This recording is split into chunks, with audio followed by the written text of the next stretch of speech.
Welcome back to Visited by Voices Live on a community show Saturday afternoon matinee. I'm joined at this moment by Mr. Al, which I'm pointing the wrong way because everything's mirrored on these screens. How are you, Al? How are you, man? Thanks for having me on. Love these Saturday horror community matinees. Love it. Yeah, so we're going to try and keep these on Saturdays as the matinee, but we'll see what happens. My schedule might change, and at that point, we might have to make some adjustments, but there'll always be a place for everyone's voice here. And I do want to point that out. Like, if you're in the chat right now and you want to come on board, it'll be a great day to do so. The link is in the chat, and I'm going to see about adding it to the description of the video in just a second, so if that's a little bit easier for cutting and pasting. How are you, Al? I'm fantastic. I am sitting in my backyard. It still feels like summer, even though, to me, summer is done. And I'm drunk, and I feel like, I don't know, I feel like watching Sleepaway Camp 2 for some reason. I don't know.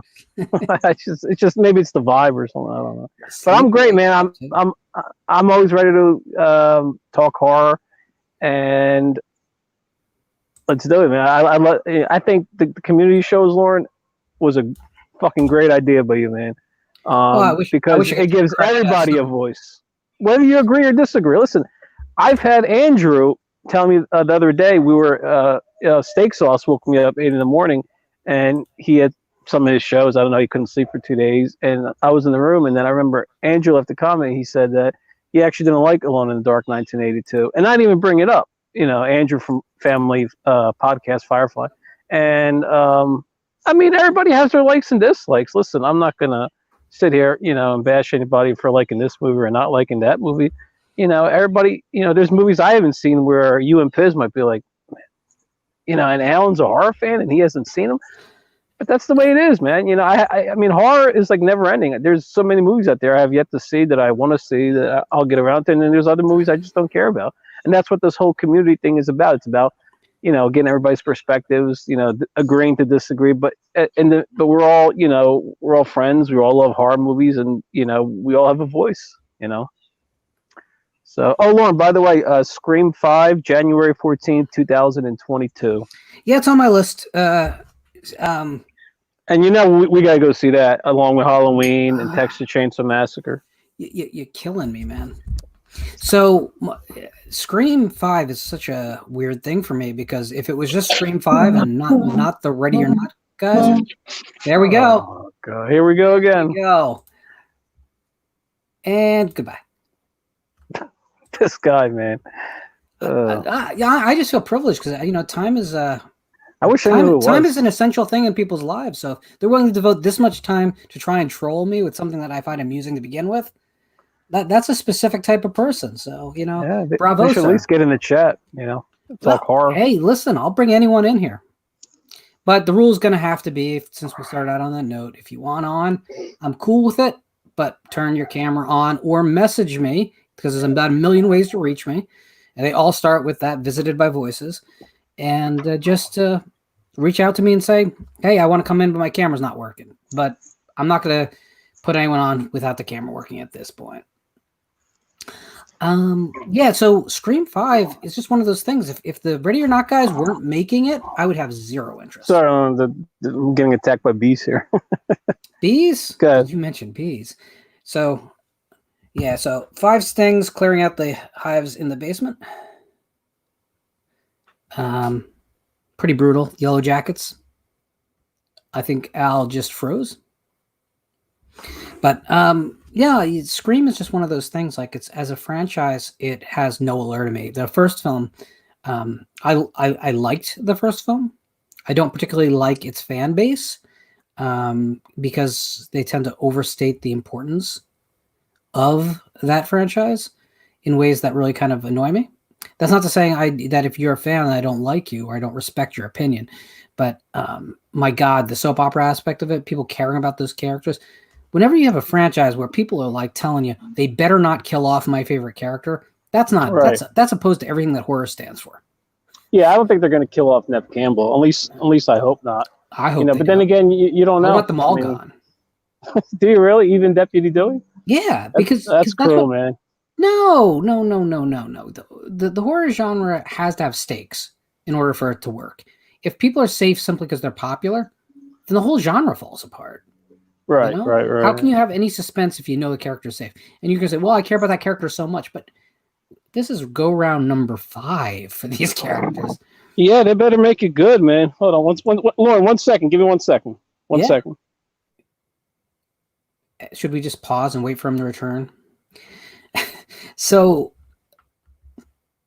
yeah, so I'm excited about Scream only because it's the follow-up to Ready or Not. And I loved Ready or Not. It was my second favorite film of the year it came out. It was my favorite domestic film of the last probably 10 years. So well, that's not true because Hellfest is in there. Hellfest is my favorite film of the last 10 years, but Ready or Not is certainly number 2 domestic in the last 10 years then. So I'm really interested to see what those guys do because they won't do what you'd expect on the surface. But I also feel like that's a dangerous proposition with that franchise, right? Because the fans want what they want. They basically want the first film again. And they want all their characters to be safe. And they want that music and they want the checklist. That's how I feel anyway. And you could apply that same logic to, say, the Friday 13th fans, which is why I don't want more Friday 13th either. Because unless you're going to do something new and fresh and cool with it, we have 12 films. Pop any of them in, and you'll get your fix of those key ingredients. Just to get it again doesn't have a lot of appeal to me. Not honestly. So I know that a lot of people out there are excited about it. I'm just not, except for the directors. And I'm hoping they are bold and brave and they surprise everyone. And I'm really hoping it's my favorite Scream film, which, considering their talent, is very possible. While Al is away and before other folks get on board, although I'm seeing that James is saying he watched Game Over and liked it. I'm glad to hear it. I think it's one of my favorite films. So, I mean, I think it's an amazing film. But I wanted to show you guys something I got in the mail today because I think this is a pretty amazing thing. And it's a book, so don't get too excited. But so I got a ex-library copy of Robert Bloch's Cold Chills, which is a story collection. But here's the thing that makes it an awesome addition to the library. Yep, it is signed by the author of Psycho. I never got to meet Robert Bloch. I did get to meet Joseph Stefano, but who wrote the screenplay based on this novel. But I never on the novel Psycho, not this novel. But Robert Bloch, man, I mean, he wrote Psycho. He was a pen pal with H.P. Lovecraft in Lovecraft's life. What more can be said? So to have this, and I got it at a very, very decent price. It's not in the best condition, but it's intact. It has some staining, but to me, this is much like the copy of Aquanetta's book of poetry that is signed that I bought without the seller obviously having opened it to see that it was signed. They just based it on condition, which is not very good. This is what matters to me. Like the words and the people matter to me. The binding, that kind of collector mentality, I really just don't have that, which is the reason, like, you know, one of the gold standards for collecting is the Grant edition of Stephen King's Dark Tower. I would never pay those ridiculous prices for it because, let's face it, I'm not a big Dark Tower fan and I'm not much of a later King fan. Now, Dark Tower started fairly early in King's career, but I'm just not enough of a fan. So I'd rather that be in the hands of someone who actually loves it. Like I love this book. It's been with me less than an hour, and I feel attached to it already because it's an attachment to someone who changed the genre that I love. None of this stuff around me would exist if Robert Bloch didn't write Psycho, because Hitchcock wouldn't have made the movie Psycho. Without Psycho, you don't get Halloween, you don't get Black Christmas, you don't get you get Peeping Tom. You do get Peeping Tom, but you don't get Friday 13th, you don't get Game Over, you don't get Dead Scared. You just don't get any of this. So a man who changed the genre and to a degree framed my life. It's not so much about the signature, it's not about the ink on paper as the fact that he was around it. he physically held that book that I now hold. And that's a connection, and that's important to me. And it looks like Al has escaped the bees and found sanctuary on the other side of the house. Yeah, exactly. Outside of my garage. There's my car. Now we have your license plate number. We're ready to roll. Hey, only women are allowed to stalk me. Nobody else.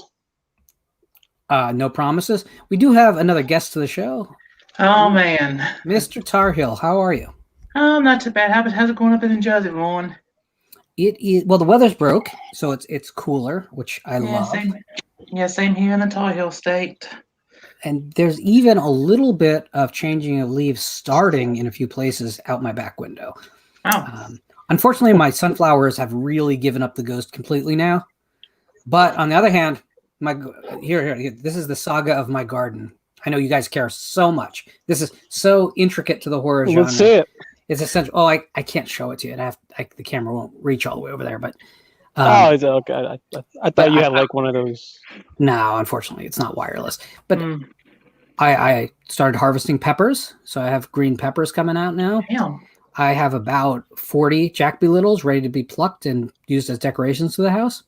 Nice, but my crown achievement for my garden. Ready? I planted goji, so I have fresh goji fruit, which you cannot get in America. You can only get it dried in America. So it is actually the healthiest fruit on the planet. It's not the best tasting fruit on the planet, although it's not bad. But I mean, it's not like a strawberry or blueberry where you could just pop and eat endlessly. But you try and get fresh gojis, you'll find that's an impossible task. So I took it onto myself to grow it, and I'll be harvesting goji. Goji, I'm sorry. Goji. I cannot have cheese, sir. Oh. Are you lactose intolerant, Lauren? I'm not fully intolerant. No, I am too. I can't. I don't need dairy. I'm sensitive to lactose, so I can only go to a certain point, and I don't like to find out. So my mom's lactose intolerant too. I stay away from all dairy, man. If I eat cheese, I'm gonna be in the toilet like James from Twin Peaks. So I did go to the movie theater this week. What'd you see? I saw Tenet. Christopher Nolan movie. Well, they pushed Wonder Woman back because they want Tenet. Well, this is what they say. They pushed Wonder Woman back to Christmas because they want Tenet to stay a little bit longer in the theater and try to make more money. I don't know if it will. I mean, it might, but I mean, I don't know. Right now with this whole pandemic deal, it's just crazy, man. Yeah. Yeah, but we're gonna have a title crunch, and I think that's really the biggest danger is that when it gets okay to put all these films out, they'll put them all out. The market's gonna be flooded with. I don't know if that's a good idea. Well, it's gonna happen. It's gonna happen. Yeah, they got to make money. I mean, of course. Yeah. Well, Joe Bob, let me ask you. Yeah. If you had $14 million of your money on the line, would you want to wait any longer than you need to start recouping it? Yeah, I'll just wait because. Really? Oh. If you had $14 million you'd spent on an investment, you'd be like, yeah, we'll wait. Yeah, I'll wait because. Wow. We'll get through this. It's just a matter of time. Or we'll all die, but I'm kind of voting for that, so it doesn't matter. So Marvisby has it correct. He says, I'm not fully intolerant. I'm just mildly intolerant.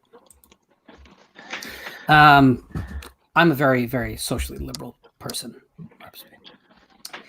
It was interesting, though, because I was basically alone in the theater.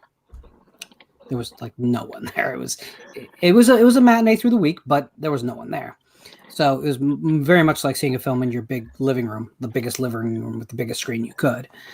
I didn't feel at risk at all. I felt completely safe. I mean, the county where I live in New Jersey, not very affected to begin with. But the film I thought was fine. The best things about Nolan are the worst things about Nolan, right? Like, he's such a proficient filmmaker. He works at such a high level. He's so ambitious about his storytelling. And he trusts his audience to follow along, even when they fall behind, right? So he's always ahead of the audience by a step. I think all those things are good things, but they're also kind of missing the point of an action film. An action film doesn't need to be an intellectual experience to be successful. In fact, it might hurt it to be. So while I like the film on one level, on another level, I kind of like, you really put this much work into a film that's going to come down to people storming, a bunker with machine guns. Really? Did we do that? Because I'm pretty sure you could accomplish this with a line of dialogue. I've heard about the movie. I don't know what it's about. I haven't seen it, no. And Lauren, Christian Bale, they did like a couple websites that you might be familiar with, like Comic Book News, a bunch of other ones. I can't remember off the top of my head. They had like this big fan thing for a couple weeks, and they voted, which I agree because he's my favorite Batman, Christian Bale. And I think as good as the new Batman movie looks, I just don't think it's going to be better than 2008 Dark Knight. I think that was just such a great fucking movie, man. Oh, You yeah. know, and Heath it's Ledger's slightly Joker. overlong. I think it's slightly overlong for what it is. But I'm not a comic book guy, really. I see. I used to. Yes, I used to. I am, but I mean, horror is number one. But you know, I do like comic books and some other stuff. But horror is number one. Number one. Listen, if a great film is a great film, I don't look at it that way. My thing is my interests go where my interests go. So, you put a romantic comedy in front of me, I'm going to glaze over. That's just not who I am. But I'll still acknowledge that it probably are like incredible romantic comedies. So they're just never going to affect me. So that's why I try to be careful about, and I'm bad about it too, but about my opinion not seeming like it's condemning anyone who disagrees. I say it a million times in the show, but what we love here is unpopular opinions. Like you earlier, Al, you said that you were in the mood to watch Sleepaway Camp 2. I will never I will never be in the mood to watch any of the Sleepaway Camp sequels. Well, you're not again in my life. and that's fine. That's fine. You know, I mean, I'm a big fan, so I often revisit them. You know, more than I should. But I'm glad for that. The differences are good. But I think that too often we fall into line and everyone puts on their uniform. I'm the horror fan, so I'm going to go to the Spirit and I'm going to buy, oh, look, it's a trick-or-treat thing and a Halloween thing, and I got to buy it because it has the logo. And that's just not me. I want everyone to find what they love, whether it's super obscure or super popular. You can love Scream, or you could love the most recent thing out of Indonesia, which The Devil Will Come For You Too is the title of. But I want everyone to find where they fit and what honestly makes their lives better. And I think so often we codify it, you know? So something like Tenet would have been a huge movie any other year, right? And it is the biggest movie out, but I mean, it's a fraction of what it would have been. Yeah, but I think we kind of got to get back there. We got to start falling in love again. It's been a long, loveless season of COVID. So we got to get back out there. We got to start loving this stuff. Little at a time. Yeah, little at a time. As comfortable as you are. If you want to go fast, go fast. If you want to go slow, go slow. Again, I want everyone to make their own decisions. And be smart with them. Well, you know what? I'm not even going to go that far. If you want to be done with your decisions, be done with your decisions. No, seriously. Listen. I hate the fact that we sort of have lost sight of each other's humanity in all this. Everyone has the right to lead their life. Now, that doesn't mean you have a right to be risking anyone else's life. It doesn't mean there's no consequences to your decision. I'm not saying that. But we got to stop with the language of telling people what is right for them. That is fundamentally wrong. Yeah. There's a way to nudge people to do the socially responsible thing without condemning them as evil. So there's people who I got a few messages back saying, you went to a movie? Are you going to self-quarantine for 14 days now? And it's like, no. Well, kind of I am anyway, really, because besides going to the supermarket, what else am I friggin' doing? But I've been seeing that in the sports world like crazy the past week. Ugh. Oh, I care less about sports. This is a horror show. No sports talk. Well, here we go. Yeah, I'm just briefly mention it. And anybody in the chat room, let's hop in and get this community horror thing going. What the heck? Yeah. What are you people shy? Are you people shy? They weren't shy hop in the room. Week, were they? Let's go. Come on. Everybody in the chat room, hop in, or the Zodiac Killer. So as we go back to You're way too young to be the Zodiac Killer, sir. Jesus. So talking about horror and going back to the movie theater, so Candyman was delayed indefinitely. They're saying they're going to find a slot for it in the 2021 schedule. However, I got to tell you, there really isn't a slot open in the release schedule for Candyman. So I think we're going to wait a decent length before we get this thing. Now, I'm not terribly opposed to that because what I know of that film does not impress me. But same here, Lauren. I mean, the trailer looked pretty good. I'm not going to say, and I am going to see the movie, because I've met Tony Todd. He's a nice guy, but I don't care. Right now on my slot is, once I get through Halloween, then we start the Christmas horror, that's going to be. And then after that, I mean, I'm pretty much ready for March, Godzilla vs. Kong, and then the Batman, I guess, I don't know when that's coming out, probably fall of 2021, depending on how things go.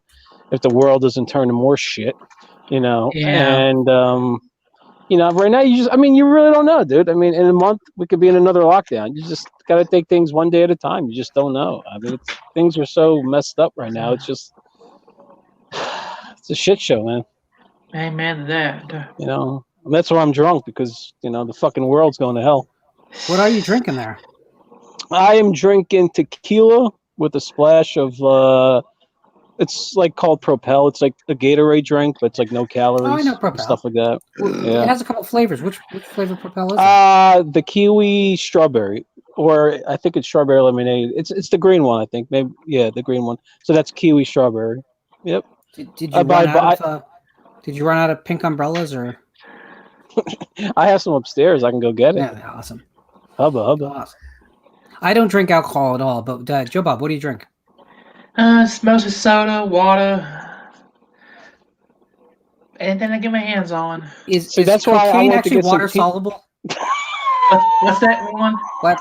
Did I think that or say it? I don't know. I can't picture Joe Bob doing that, man. Yeah. Oh, man. Cocaine? No fucking way. Listen, there's cocaine and then there's cocaine. Joe Bob, it's okay. We're not going to judge you, man. Listen, No. I just got. I wish I did have one of them Bang Energies. Those days are pretty good. Oh, the Bang Energy are very good. The cotton candy one is amazing. I've had that multiple times. It's really good. Yeah, I can't get my head around their cola, though. Their Miami Cola. It doesn't taste like anything in particular to me, but it tastes like a lot of things I'm not sure about. That's the one I can't. I've had the birthday cake one. That one's weird. I stay away from soda. If I drink soda, it's got to be caffeine free or sugar free, because I have some health problems. So I don't, So is that hence the Zodiac Killer thing? Or you need the virgin blood to keep you alive? Yeah, I would say so. Yeah, that'd be nice.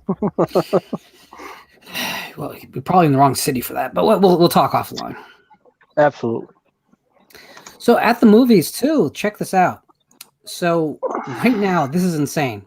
If you look at the box office chart right now Tenet's at the top, obviously, and that's a major studio release. But there are so many independent films that are doing really well in the lockdown. They never do these numbers in any other time because there's nothing to compete with.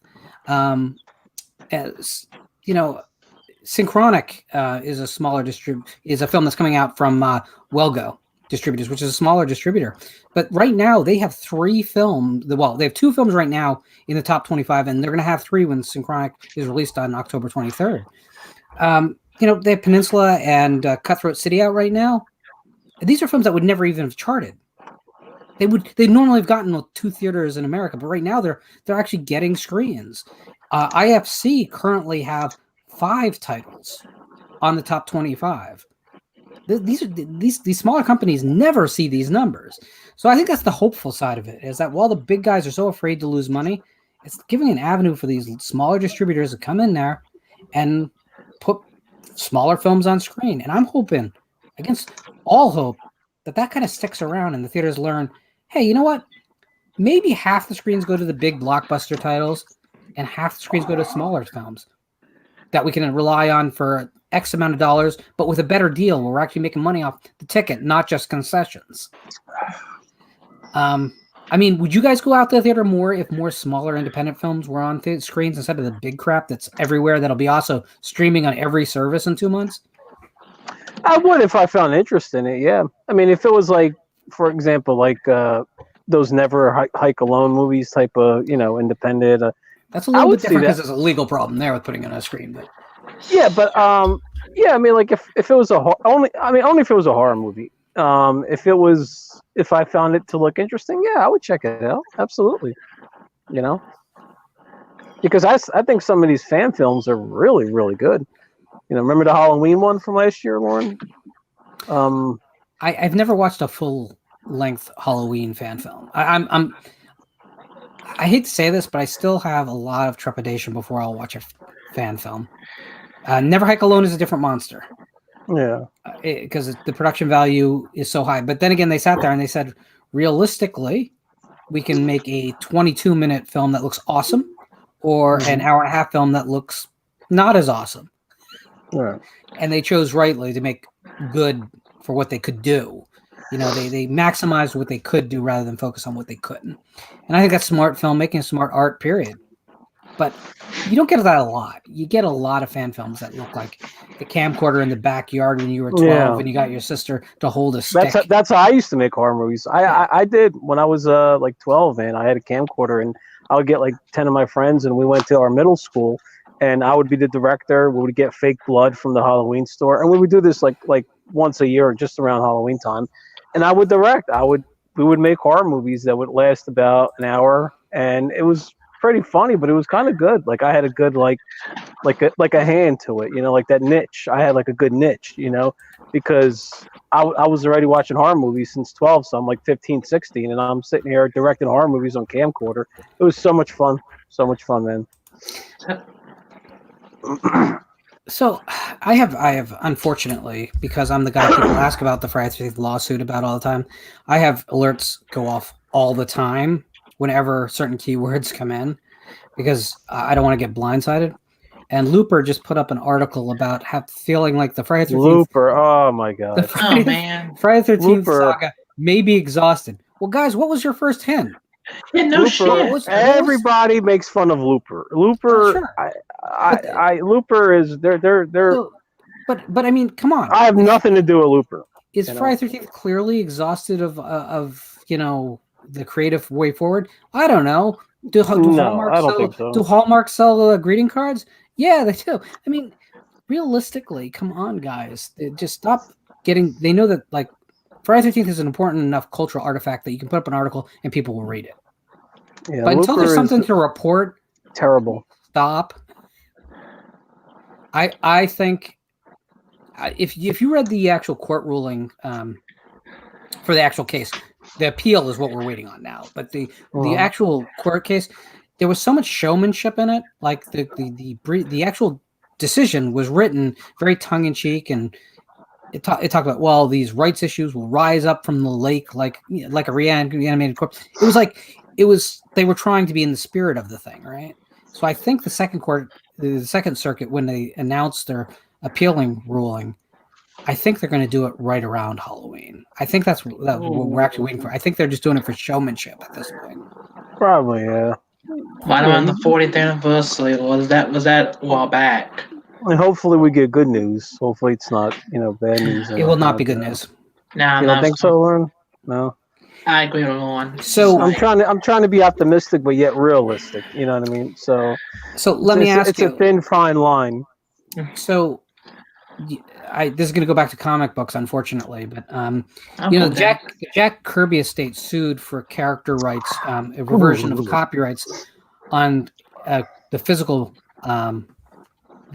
representation of characters that he created, and the courts decided listen, there's Disney money there, right? But the courts decided that he didn't have a claim to them, that he could not revert a copyright. They would have to go against that decision and as written in order to have Horror Inc. / Sean Cunningham, Phil Scuderi win their appeal. I just don't see how it would be in the face of precedent and it would leave everything wide open. And companies like Disney, believe me, companies like Disney don't want to see this get muddied any worse. And it's not about the up or down part of the decision, because people listening might feel like, well, no, but Disney would want Cunningham to win because that means the company keeps it, right? But no, the way it's written, the reasons for the rulings are contrary to each other. They're flipped scripts in a very real sense. So I just maybe I'm just cynical. I want Cunningham to win. I don't think it's going to happen. And when that happens, what we have is a rights nightmare wherein certain rights are owned by certain people and certain rights are owned by other people. And people think, well, they can make a deal. Problem is, Friday 13th becomes then a free-for-all for everyone who's created anything along the way to revert their rights. It starts with Miller, but it'll be everyone who can lay claim to anything they created along the way. Multiple people than you think, right? It is going to be a shit show like you never saw before to try and make a film and include all those elements. What I think is likely is we'll see a new franchise start called Jason Voorhees that does not use any of the backstory, that never refers to any characters that were created previously, except for the character of Jason Voorhees. And it basically will just be a guy in a mask that kind of acts like Jason Voorhees because they won't be able to utilize anything that came before. I just don't want to see that happen. No, I agree. And no one wants a prequel. No one wants to see Daddy Voorhees. That's all lame. That's just a shitty idea. That found footage stuff? No, not at all. And thank God that's in the toilet. Ugh. So, do you guys see on the Friday 13th tip that you can now buy that extra disc for the Crystal Lake Memories documentary that was reserved for simply people who pre-ordered it as a special edition, but now for $12 you can buy it anyway. I've never heard about that. Yeah. So it was a bonus disc of more interview footage. My thing is, like, when are they going to stop like making things exclusive and then breaking their word on it? This is worse than politics. They promise you, well, if you pre-order it, you'll get this extra thing. We'll never offer it again. Then you wait a few years. Oh, by the way, here's that thing. If you want to pay us $12. Oh God. Why would we pre-order anything with any carrot on any stick ever again? They're talking about. I think they're having they might just be having a better conversation in the chat than we're having here. They're talking about the Robert Wise version of The Haunting, and I love that film, like, unbelievably. So, I mean, what would you guys, if you guys had spent the extra money to pre-order Crystal Lake Memories and get that extra disc, and now they were offering it for $12, would you guys be okay with that, or would you guys? No, because I wasn't going to order the box set anyways. I don't need it. I have all the, majority of the time I watch the movies on my phone. I have a Galaxy Note, so I have movies on my phone, and upstairs in my room and in the living room I have a 64-inch TV, and I have Blu-rays, DVDs. I don't need the Scream Factory or I just don't, like, if I have all the Fridays already, if there's any behind the scenes footage, or if there's any interviews that haven't been done yet, that's on the new Friday box set, which, when is it due out? October, Lauren? I think October. Yes. October. Well, guess what? In about a month or two, guys, it's going to be on YouTube. Those behind the scenes footages, people are going to post them on YouTube. So, or maybe 3 months. So I'll just watch it like that. Why am I going to spend 160 when I think it's 133 on Amazon. So listen, I know a lot of people ordered it, and that's fine. Like I said, there's people have their man caves. I have a little man cave, but I wouldn't say it's all like compared to others. Because I'm not like I love horror, but I just don't but it's to each his own, and there's a lot of people who we had on previous streams who said they weren't interested, Jay the Stingray, I remember once, said he's not Yep. going to get it, or he's still on the fence, and there was a couple other people. So it just depends, to each his own. Like, I mean, if you already have all the movies, okay, what do you want to spend that pretty much for? What, to see Jason Goes to Hell uncut?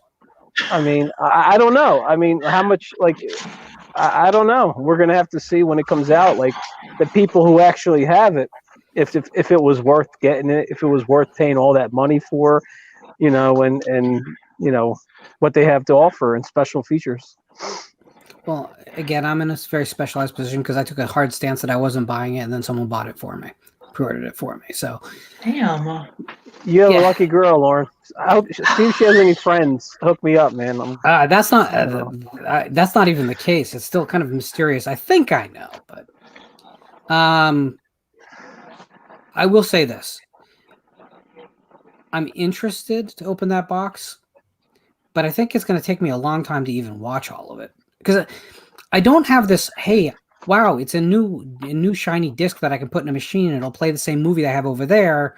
Maybe it'll be a little bit better. So let's watch the Friday 13th films that I don't like very much. I just don't see myself doing that. I see myself putting the first film in immediately to see it. It's a 4K transfer, which is awesome. But you have to remember that if it's encoded on a 1080p disc, you're only getting 1080p resolution. Now, since the source was better, the transfer source was better, hypothetically, you're going to get the best possible resolution out of 1080 that you could. But you're still getting 1080. If people need to understand that you're not going to maximize the image. It's not going to be so dramatically better. Yeah. If the previous transfers didn't look good, I'd say double down. It's time to go. This is an easy choice. But that last box set I thought was full of good transfers. And where the transfers that weren't as good as others happen to fall in the films I don't care about as much. So for me, I didn't feel this deep need to actually spend that money. But it's coming, so I'll give you my honest impression of it. And if it blows me away, I will tell you. Because I'm not going to just say, hey, I said that, so now I have to double down and be right. If it's awesome and worth it, you guys will know. I think that because that other box set that came out, I think it was from Warner Brothers. That thing went for a fortune years after it went out of print. Like Jesus. And that happened because the deal between Warner and Paramount had to come to an end. So it always had to be limited. Now licensing is common. Licensing was not common then.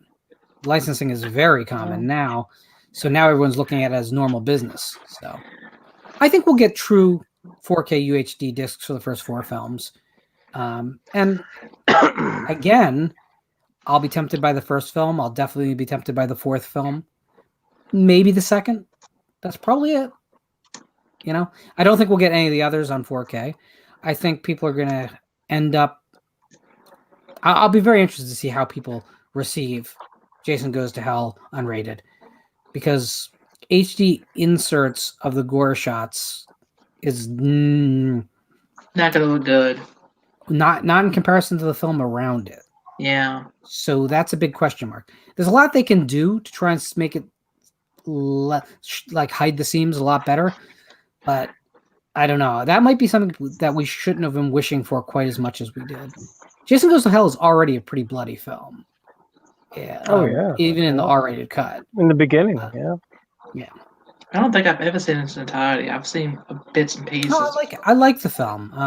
Not it was crazy about fun. I mean, it didn't have that same feel and tone as like Friday 4 or Friday 3 and 2. It was more like kind of like action, thriller, horror. I wouldn't say like directly horror. It was, Okay, we gotta confront their chat because their conversation is right in my wheelhouse, and I'm up here talking Friday 13th for the millionth time. Which is better, the Robert Wise Haunting or the Innocents? I'm a fan of the Innocent.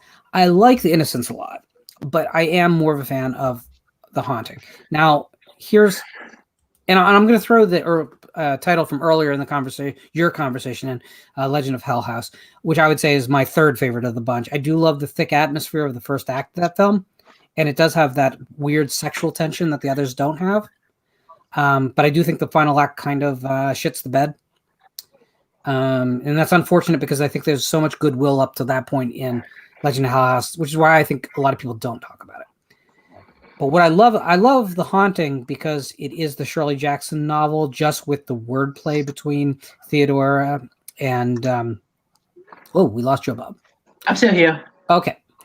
Just the word, they play a word game in the novel that is abandoned for the film. But other than that, like Robert Wise filmed the novel, which I think is an awesome approach in this case. And it preserved a lot of the lyricism of Shirley Jackson's novel. So I'm a big fan of The Haunting. It's one of those titles that I did double dip when it came out on Blu-ray without a second thought. I was like, nope. That's a film I'll buy as many times as you put it out on a better format. So I know that's probably not the answer you wanted, but it's the truth for me. The Innocence, I think, is it's turn of the screw, and I like it. I just don't revisit it as often as The Haunting because I do have a deep love for the novel The Haunting as well as the film. You ever seen that remake? Why do you have to crush me like that? Like now I want to go into a bathtub with a razor blade and make everyone's life a little more difficult for the next week. I'm gonna commit suicide. You can mention it briefly just once if you want to. I've heard it sucks ass. So the big problem I have with it is that it's a film that looks plastic all the way through. Everyone talks about the bad CGI, but honestly, the whole film is filmed like that. Like all the lighting is exaggerated, and it looks like a cartoon, and it acts like a cartoon. And the one thing Shirley Jackson isn't is cartoonish. You talk about one of the best purveyors of mood, atmosphere, and psychological horror masquerading as supernatural that ever lived. And you turn her into a fucking Warner Brothers cartoon. No, thank you. Yeah. I bet you say that. It's not a bad cast, by the way, but even their performances kind of suck because they were asked to be big and over the top. Catherine Zeta-Jones comes into the film and she's like flamboyant and throwing off her coat onto the floor, and you're like, "What is this shit? Really?" Owen Wilson. Oh my god. Liam Neeson. Liam Neeson is very serious as he talks into his handheld tape recorder. The problem here, it's like, oh my god, this is so over the top. And the novel isn't. And Robert Wise made a really mature, smart, elegant film. And John DeBont made Speed 2 as a horror film. It's horrible. It's horrible. Speed or Speed 2? Speed 2. Oh god, I hate that fucking movie. I'm not a huge Speed fan to begin with, but if you can't recognize the quality decline between the original and the sequel, there's something going on with you. Well, I love the first Speed. That's just my favorite Keanu Reeves film was what's the one, the surf movie called? Point Blank. Point Blank, the original one. The remake was fucking horrible, man. Oh, I've heard bad things but about the original was fucking rocking. I love the original. Those masks are so cool, by the way. Love them. Yeah, bro. Was the totally, man. Was the Sam Raimi film called The Gift that he has a role in? Someone in the chat. What was the Sam Raimi? It's an adaptation of a novel too, and I'm blanking. He's actually really good in that. He plays like a drunk redneck wife beater, and he's actually kind of threatening, which for Keanu Reeves is saying something, really. It's from 2000. I think it's from 2000, 2001, and it was co-directed by Sam Raimi and David. God, are you looking it up there, Joe? I am, unfortunately. Or maybe people in the chat are giving answers. I don't know. Yeah, I don't think they've given an answer yet to me. The Gift is it was called The Gift. Thank you, Nico. The Gift is the okay. It's weird because it's a very subdued film for Sam Raimi, but it might be actually his best directed film, if we're being fair. It's just not as fun as the rest of the catalog. Although, okay, let's do this. I know I'm in the minority. I hate Drag Me to Hell.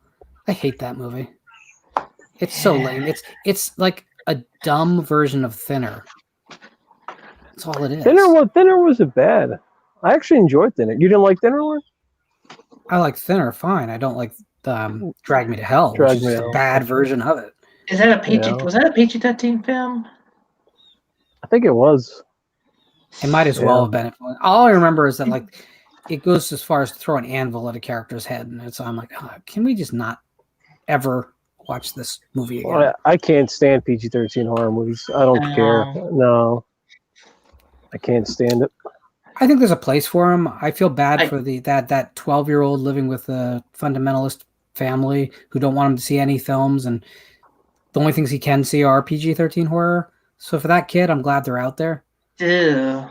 But for me, it's usually a warning sign. That said, Final Girls, that's PG-13. I love that movie to death. So it's possible you can do it. Cole's Gay says, Lauren, thank you for the recommendation of Hellfest. Picked up 2 additional 4K copies for friends. You can never go wrong with Hellfest. And all the haters out there, I'm convinced just want to, I don't know, they just wanted to compare it with what they wanted Halloween 2018 to be. No, Hellfest is awesome. And just will not let it go. I love Hellfest. I think it's on Amazon for like $5 on Blu-ray, which is a hell of a deal. That came out when, Lauren? 81? Or Hellfest? Am I thinking yeah, Hell Night. Hell Night. Yeah. Which I love too. Yeah, I love them both, so it doesn't matter. I get the fucking years wrong. Things are about to get wordy. Wow, Tim, oh my God, Tim, get your drink ready. Let's go. Hold on. You thought seriously you had to tell him to get his drink ready? Wait, what are you drinking, Tim? What are you drinking? A little bit of White Claw. What's that, alcohol? Yeah, it's that sparkling alcohol. Okay, cheers to you, I can't Tim. drink beer. It only sparkles in the daylight, though.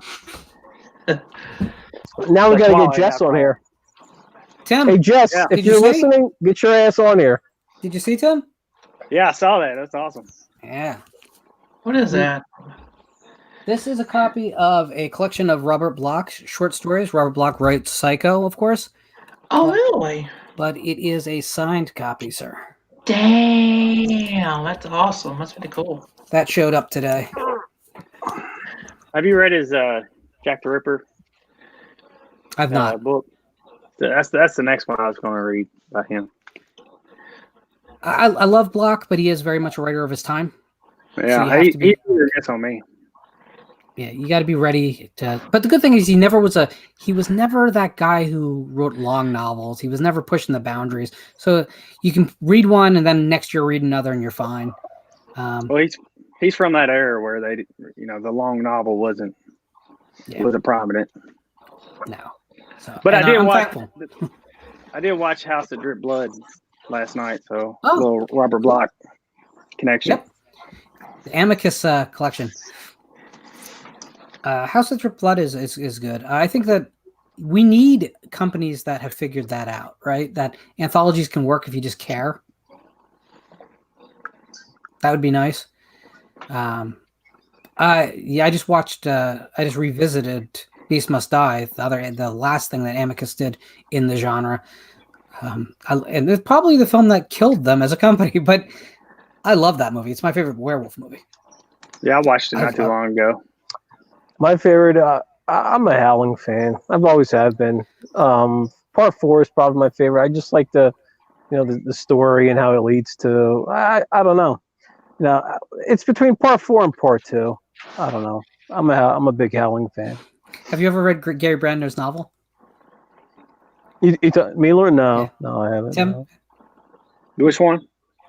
Gary Brandner's The Howling. Have you read the novel? Yes, I have. Yeah, I haven't read 2 or 3. It's the only thing.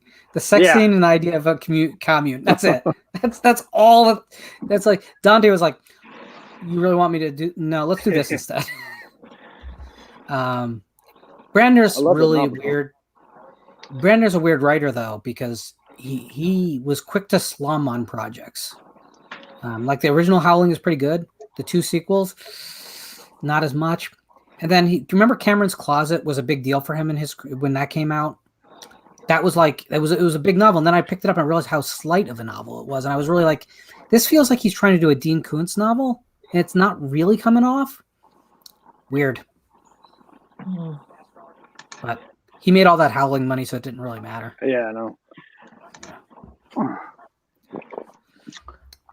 Nico says Amicus nailed it on the anthology format. They certainly did. I was just telling Christian Hanna Horror in a private conversation. He was looking for more anthology titles, and I ended up, I off the top of my head, I'm listing him to him, and I'm realizing I'm just naming Amicus titles. That's what I'm doing here. I listen. Besides the Creepshow television series, I have to say I prefer all of the Amicus anthologies to even the original Creepshow, easily. I get why we all love Creepshow, but honestly, if you're looking at which is the better film and more effective, kind of sad. But anyway, going back for a second, because I wanted to say this. Who was it? Okay, there. Cole was gay. You bought 2 additional copies on 4K of Hellfest to give to friends.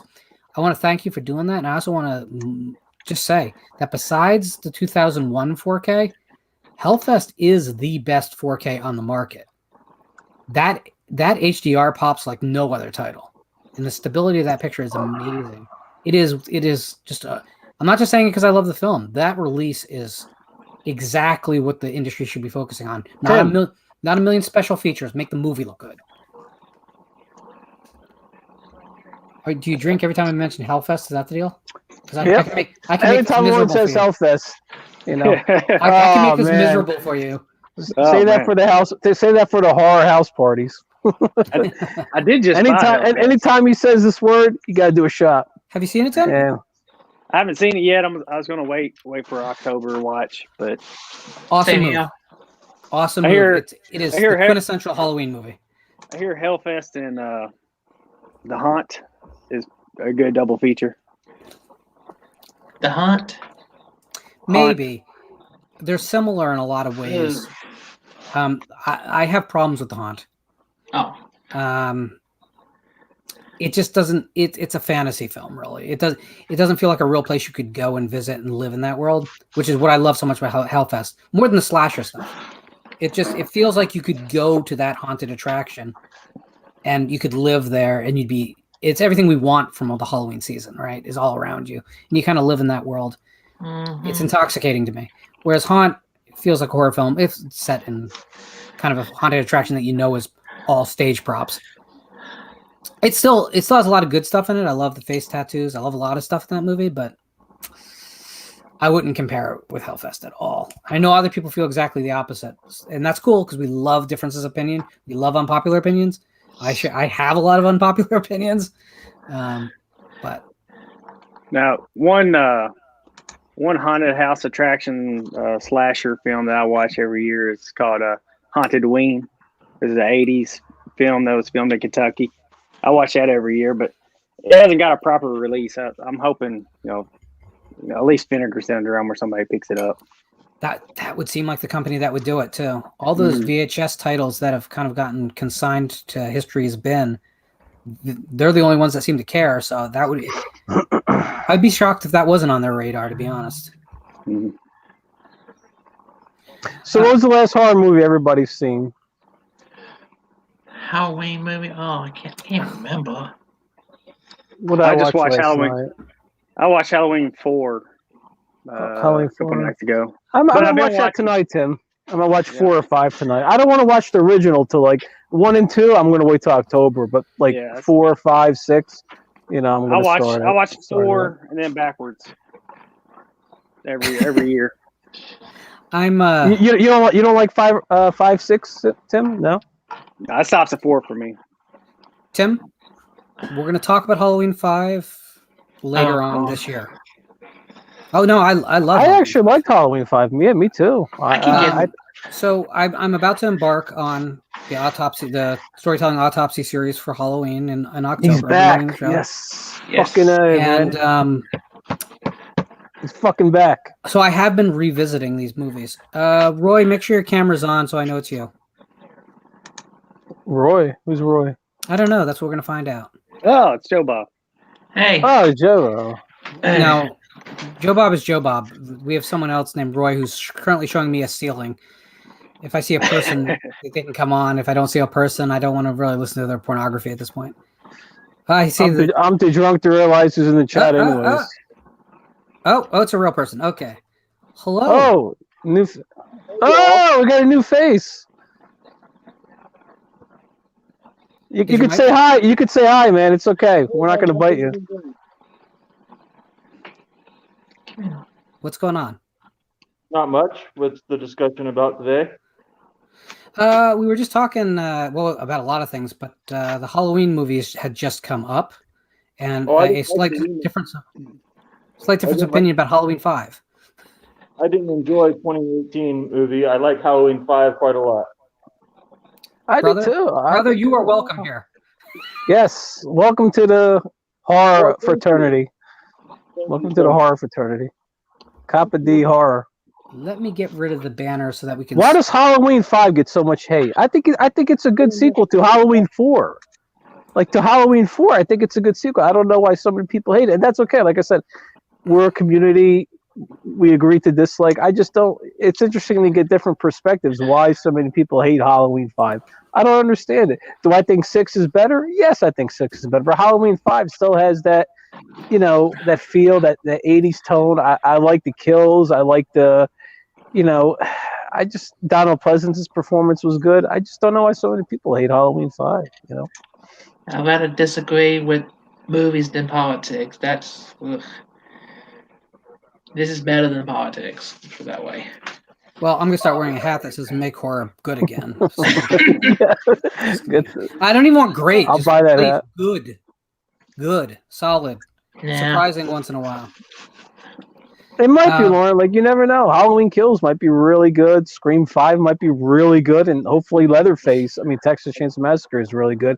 And I know not a lot of people have faith, but we have to have some faith. And I know the past has bitten us in the ass before. And yes, I didn't like Texas Chainsaw 3D. I thought Leatherface was a complete garbage.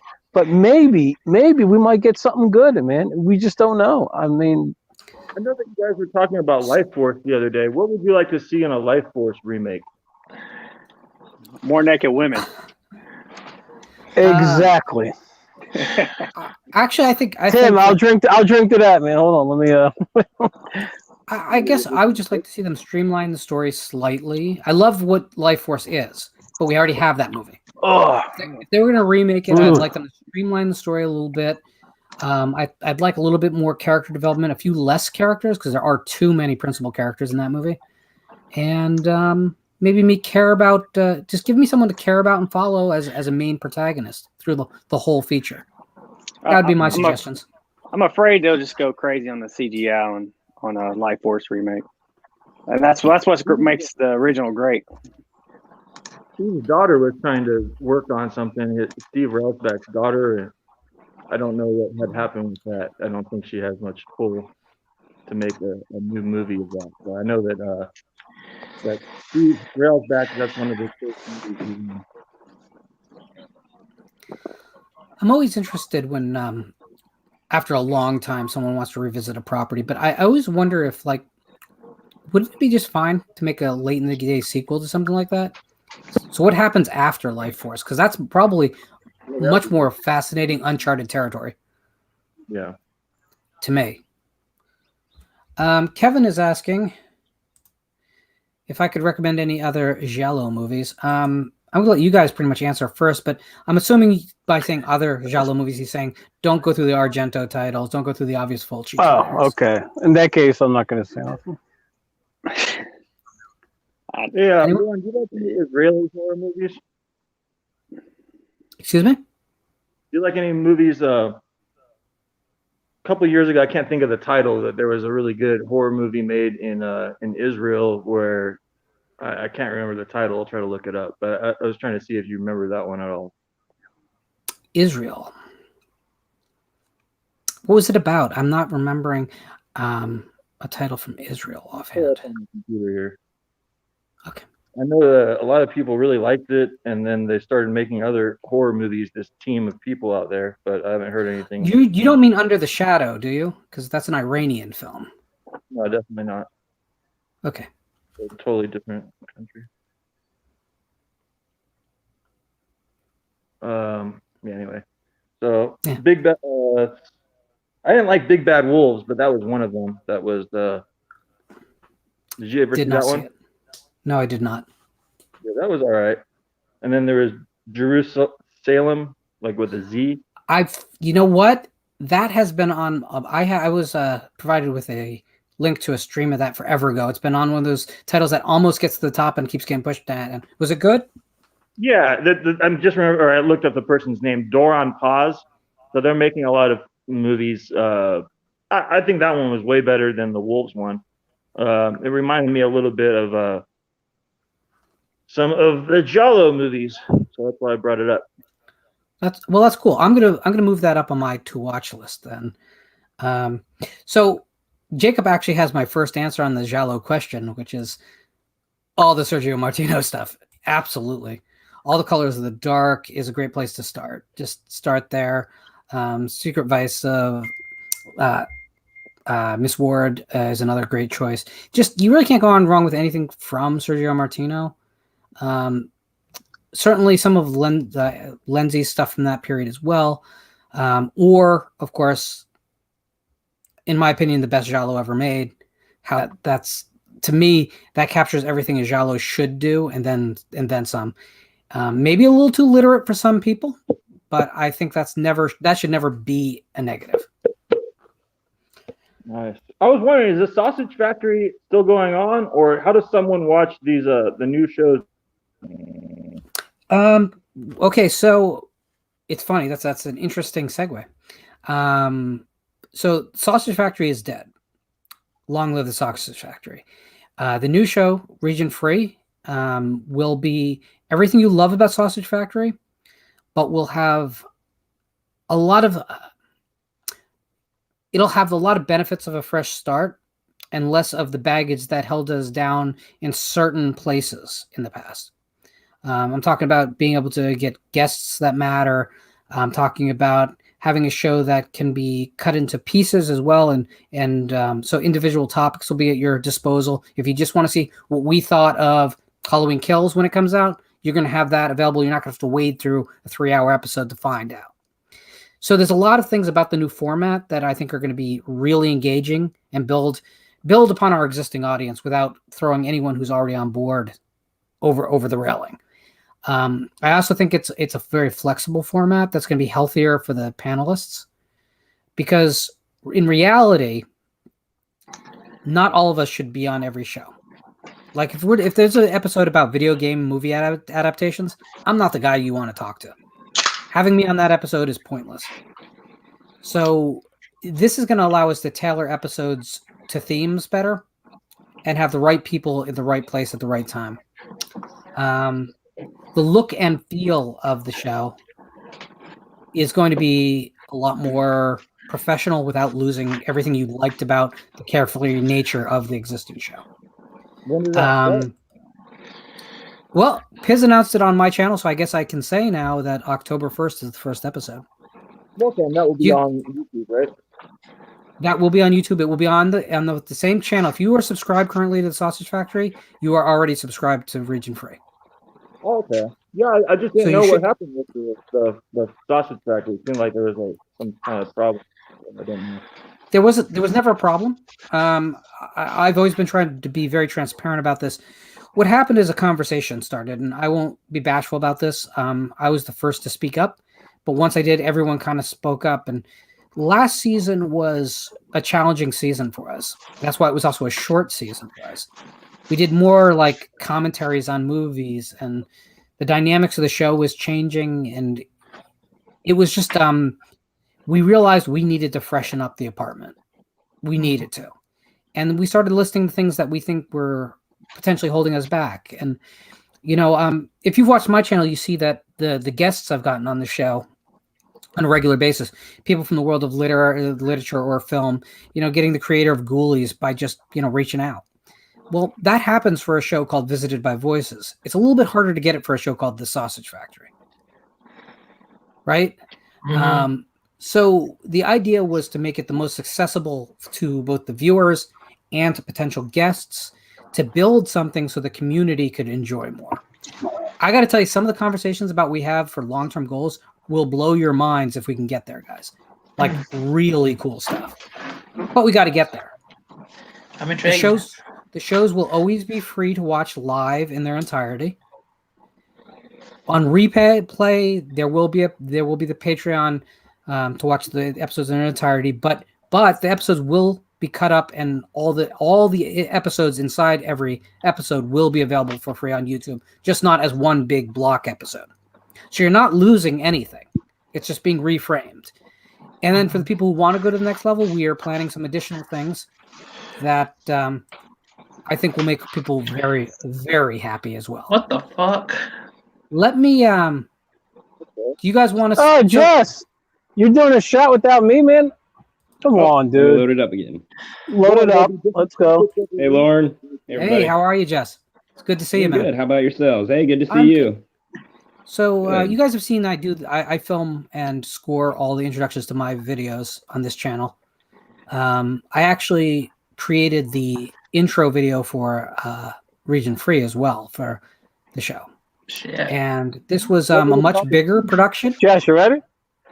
A much bigger production than it had been for anything I've done for this channel. You guys want to see a still from that intro? Yeah. Why not? Just a still. Nice. Shit. So I think there's a lot. I think there is a lot to be excited about for the new show. It's also going to be a show whereas we'll all be utilized better. And that's something I'm really excited about too, because every panelist that you're familiar with on Sausage Factory has something they're really good at. And sometimes in the course of just a 3-hour video where everyone's just talking, they don't shine for their moment because that moment never arrives. The opportunity. We're making it so we guarantee that moment's going to arrive for everyone. So, Well, the Sausage Factory is how I found you, Lauren, and several others from that show Same on here. their individual channels.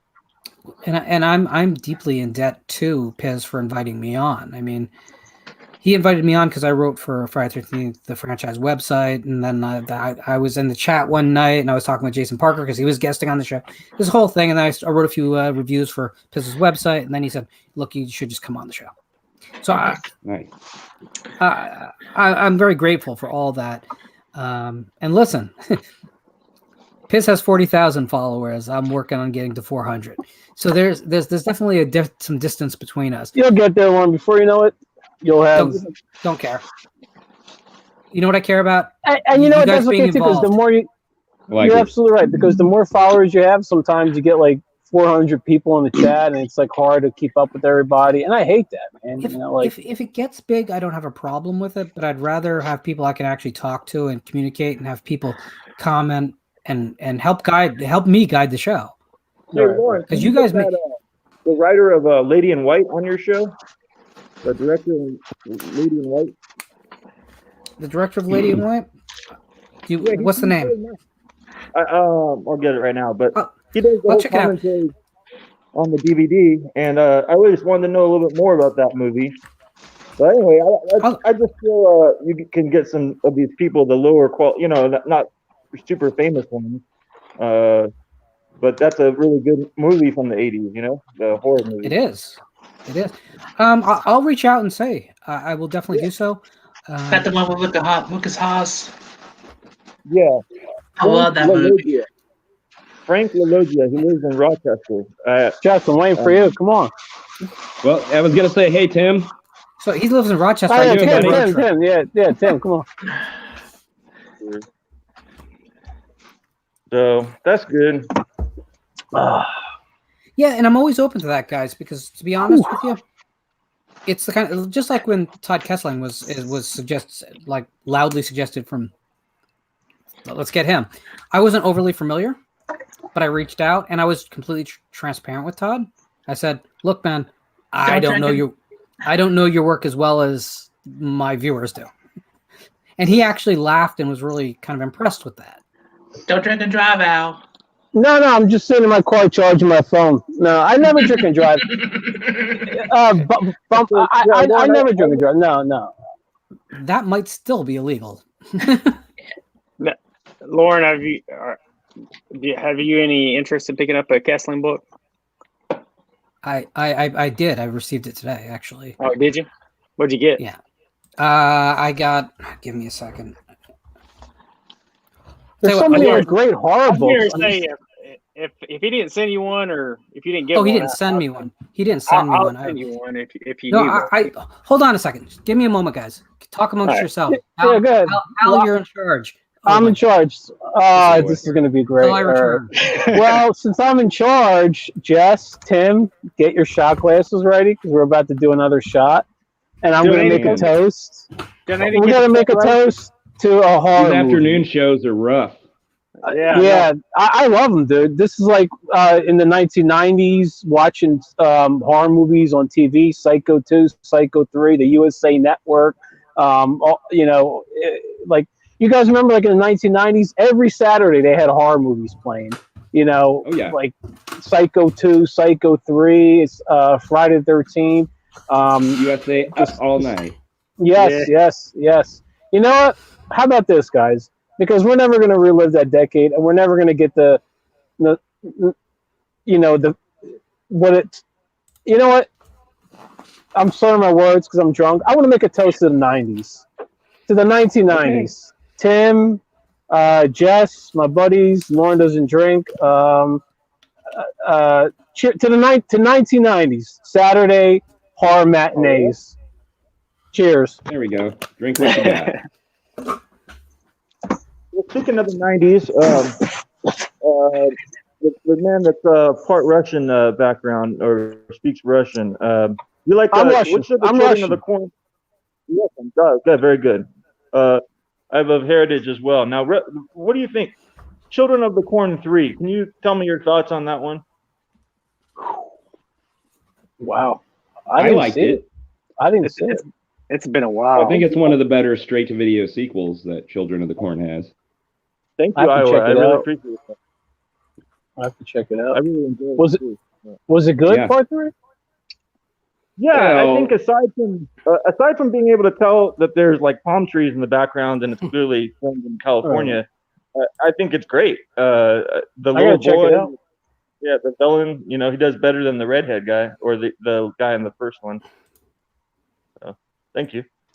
Is it better than the Pet Sematary 2 sequel? Oh yeah. If I had to rank Children of the Corn 3, I would put it among some of the other sequels of great horror movies, to be honest. Really? Yeah, they're both fun sequels, I think. I'm gonna have to check it out again. Sequels. It's been years. Pet Sematary 2.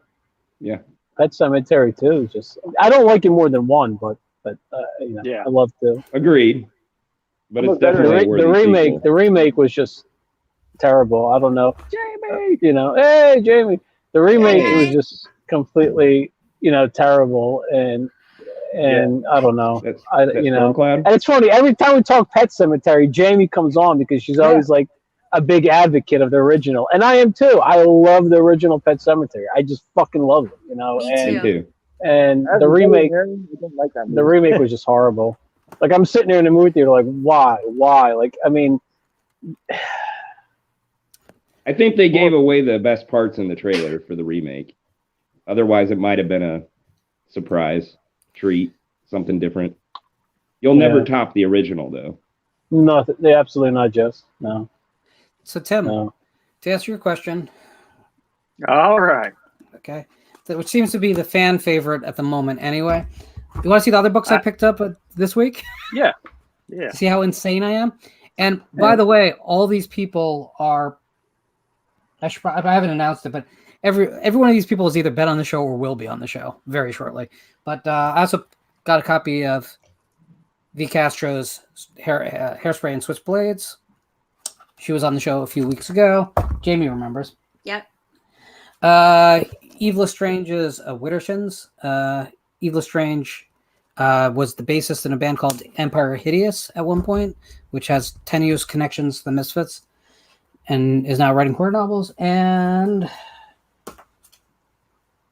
Tim Meyer's Sharkwater Beach and Primal Terra. And Tim will be on the show on the 21st. Eve will be on the 28th. So I have a lot of reading to do. All right. I got a couple of Tim Myers books, so I'll be excited for that one. I need to read.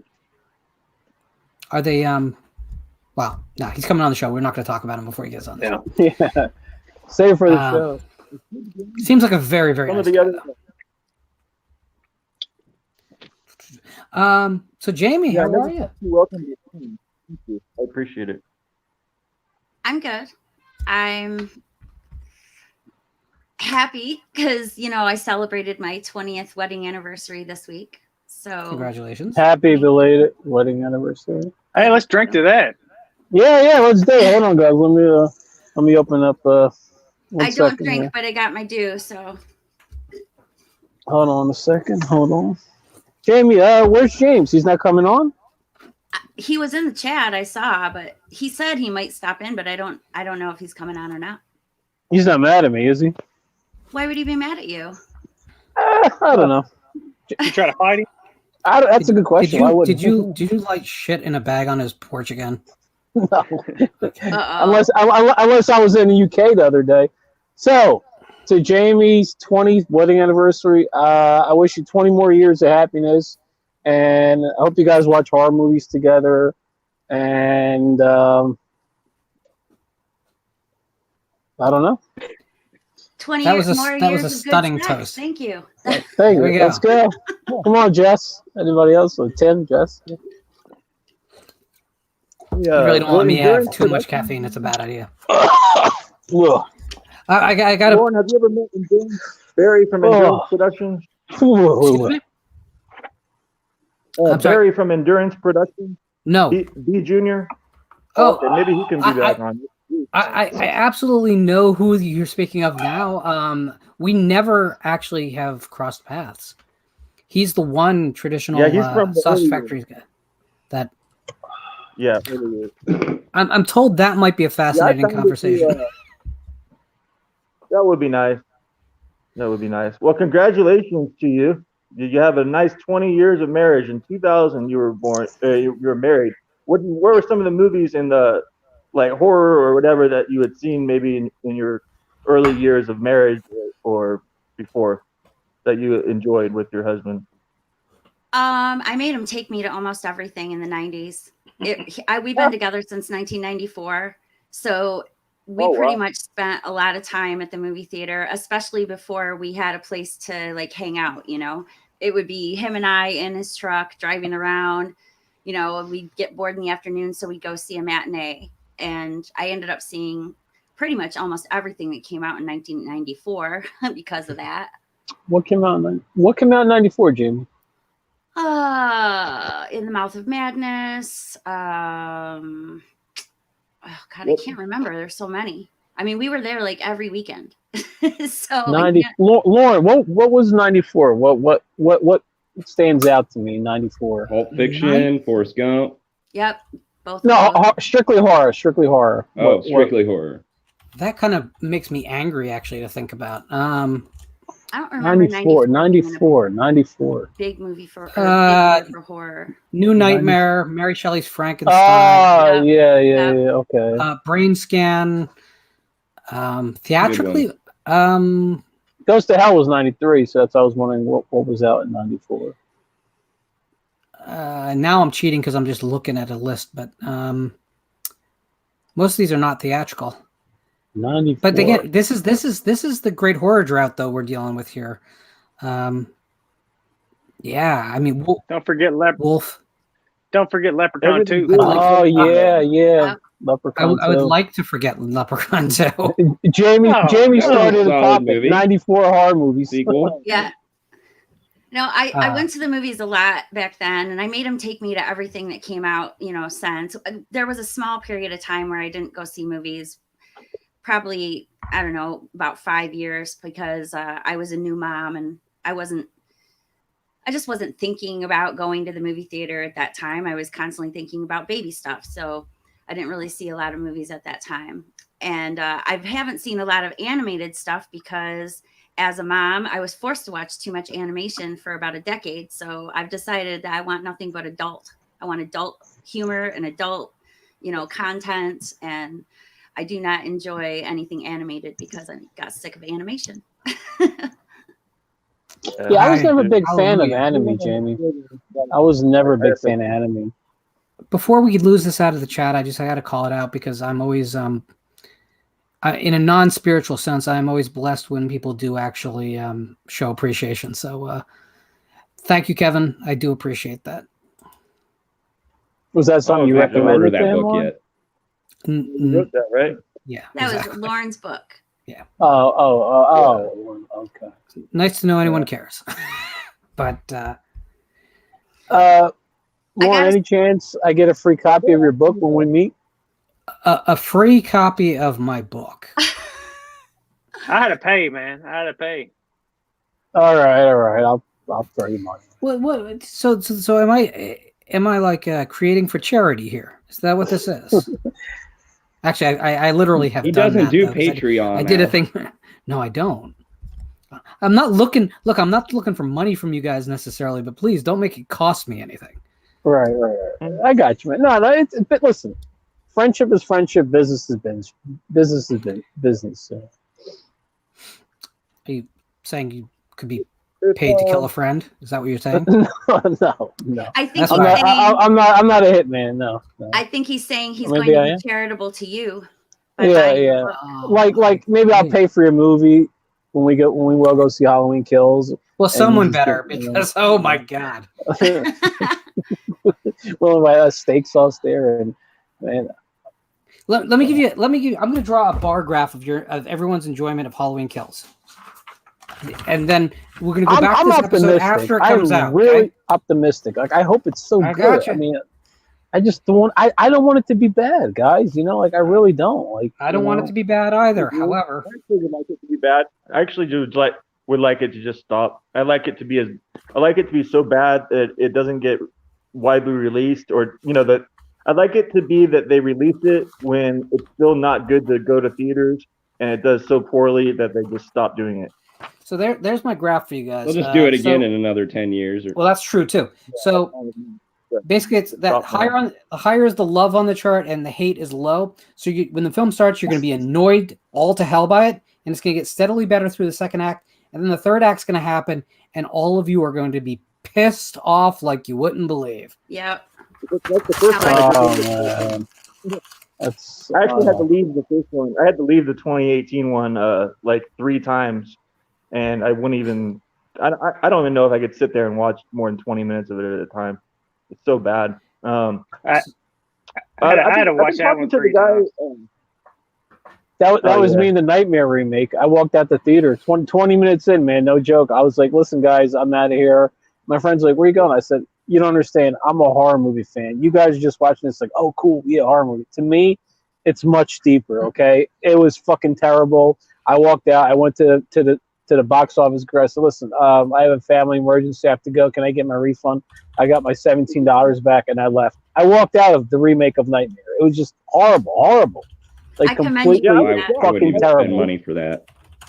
When B-Movie Mike and Nolan not liking Halloween 2018 on that Sausage Factory show, I thought that they were crazy. I mean, seriously, Cole and Piz were like seriously in the tank for that movie for like at least 5 minutes. And it didn't stop until the movie came out, and I guess magically he sees it on Blu-ray or DVD and his opinion changes. I don't understand that. I don't understand how someone could see the movie in theaters. To be fair, it's a good perspective. To be fair, I think everyone was being honest on the show. I think there was a lot of hype, and different people react differently to hype. I was hyped too.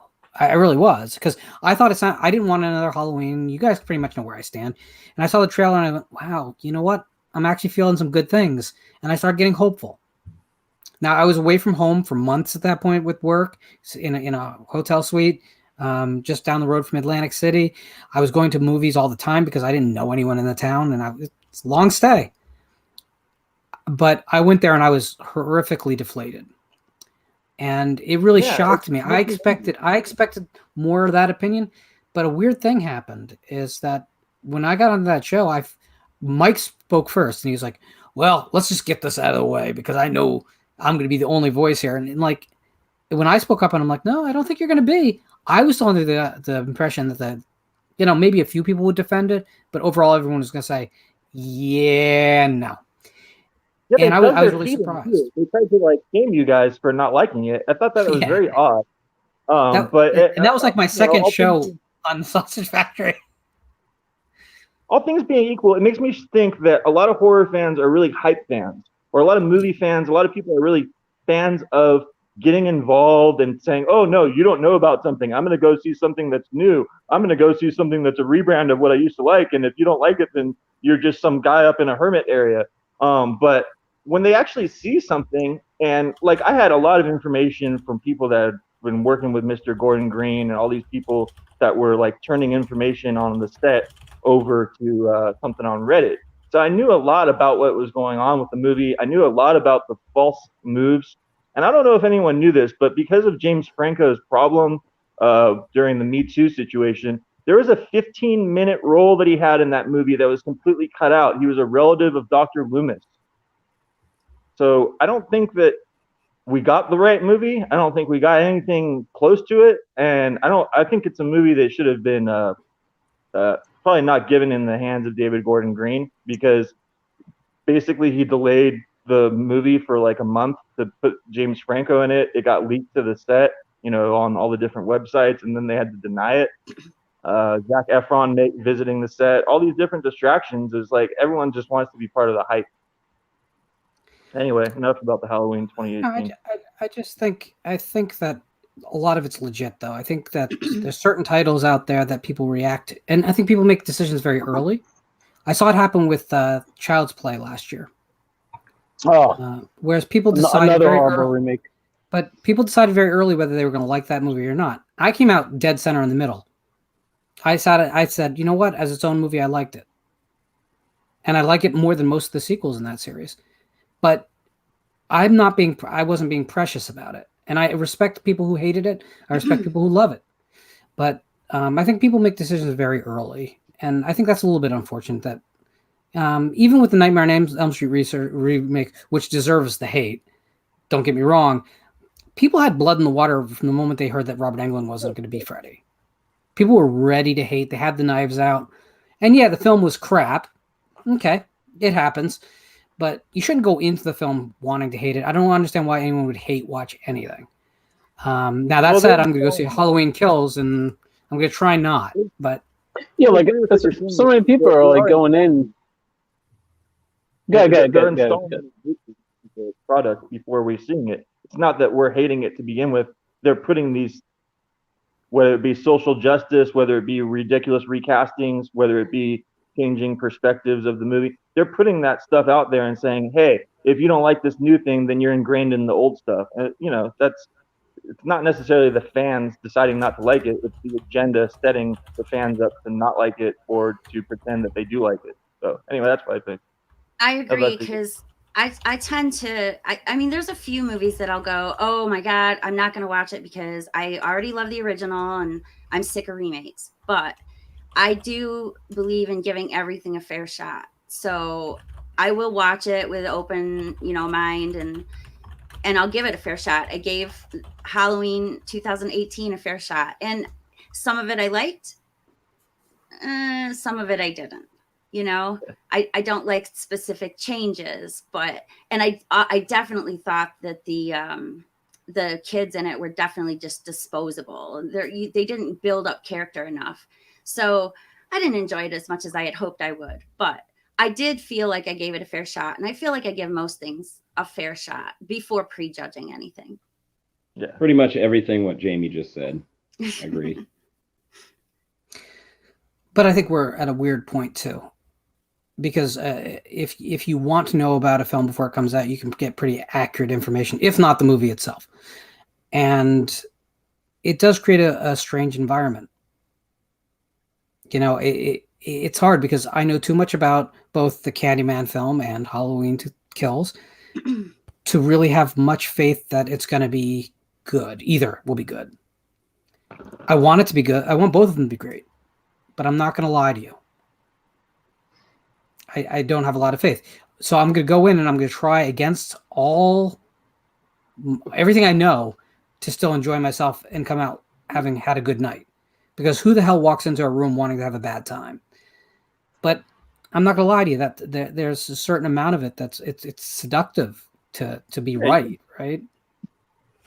Lauren, what do you know about? I know you have some like inside sources. What do you know so far about Halloween Kills? I'm not saying spoilers, but like, okay, well, I don't want to spoil for anybody, but like, is it going to be archive footage of Dr. Loomis, or is it going to be somebody who looks like Dr. Loomis being shown? Because I'm a big Dr. Loomis fan. You know, I mean, he was like, you know. He's in Dr. Loomis is in the beginning of the film. The ending of the original. Nice. The end of the original film is reframed. Reframed, gotcha. In the beginning of this film, to give a character motivation. It also sort of rewrites some of 2018 at the same time, which is interesting, but not helpful. A character you think is absolutely dead is not dead. I will just say that. The journalist? No.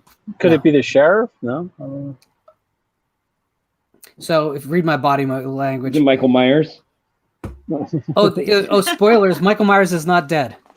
He's back. The big thing I don't want to spoil the movie for people, and I know that no one wants to watch a stream where someone's just spouting off what they know. But no spoilers. Here's the thing. If you want this film to be about Laurie Strode, this is not your movie. If you want this film to be more like an action film with Michael Myers in it, this is your movie. But consider what I'm saying before you say, well, I like action films. Do you want Halloween as an action film? Now, it's action horror, don't get me wrong. But they did a bunch film of to be connected to the original series. Oh, it is. I'd like a flavor of Halloween Resurrection. Just a flavor of Halloween Resurrection. Maybe Katie Sackhoff in it. The whole series. You're not getting that. I actually like that one. But you're not getting that. Look, and there's a lot of things I don't know. Listen, I haven't seen the movie, so there might be visual references and all that stuff like there was in the last one. I don't know if any of that's in place.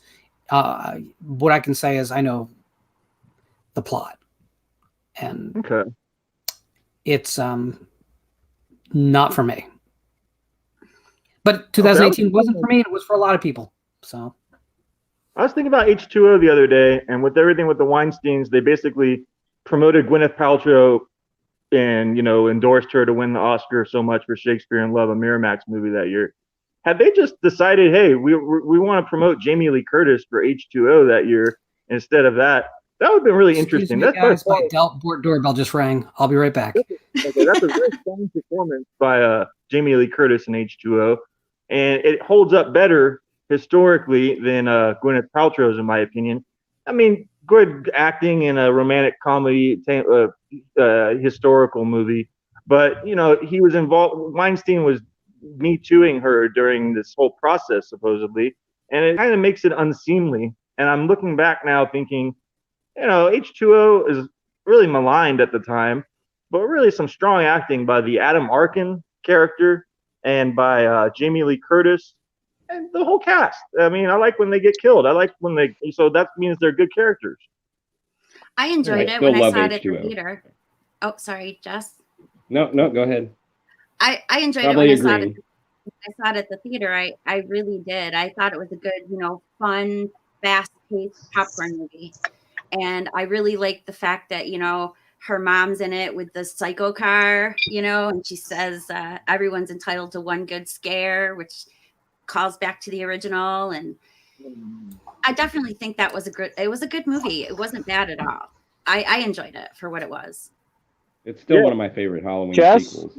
Her strongest performance. Yeah. Tim? Tim? Everyone? Cheers. Cheers. Yeah. Cheers. Yeah, this is great. Right, so I'm glad to join you guys. I always didn't know about joining. I didn't know, and I'm gonna not talk. I want to hear it from everyone. So really nice to be on here. I appreciate it. So let's just pull back the veil here and just confront what's going on in the chat. I know that everyone doesn't want me to do this, but I'm not the kind of person to hide from anything. So, Kenny, how are you?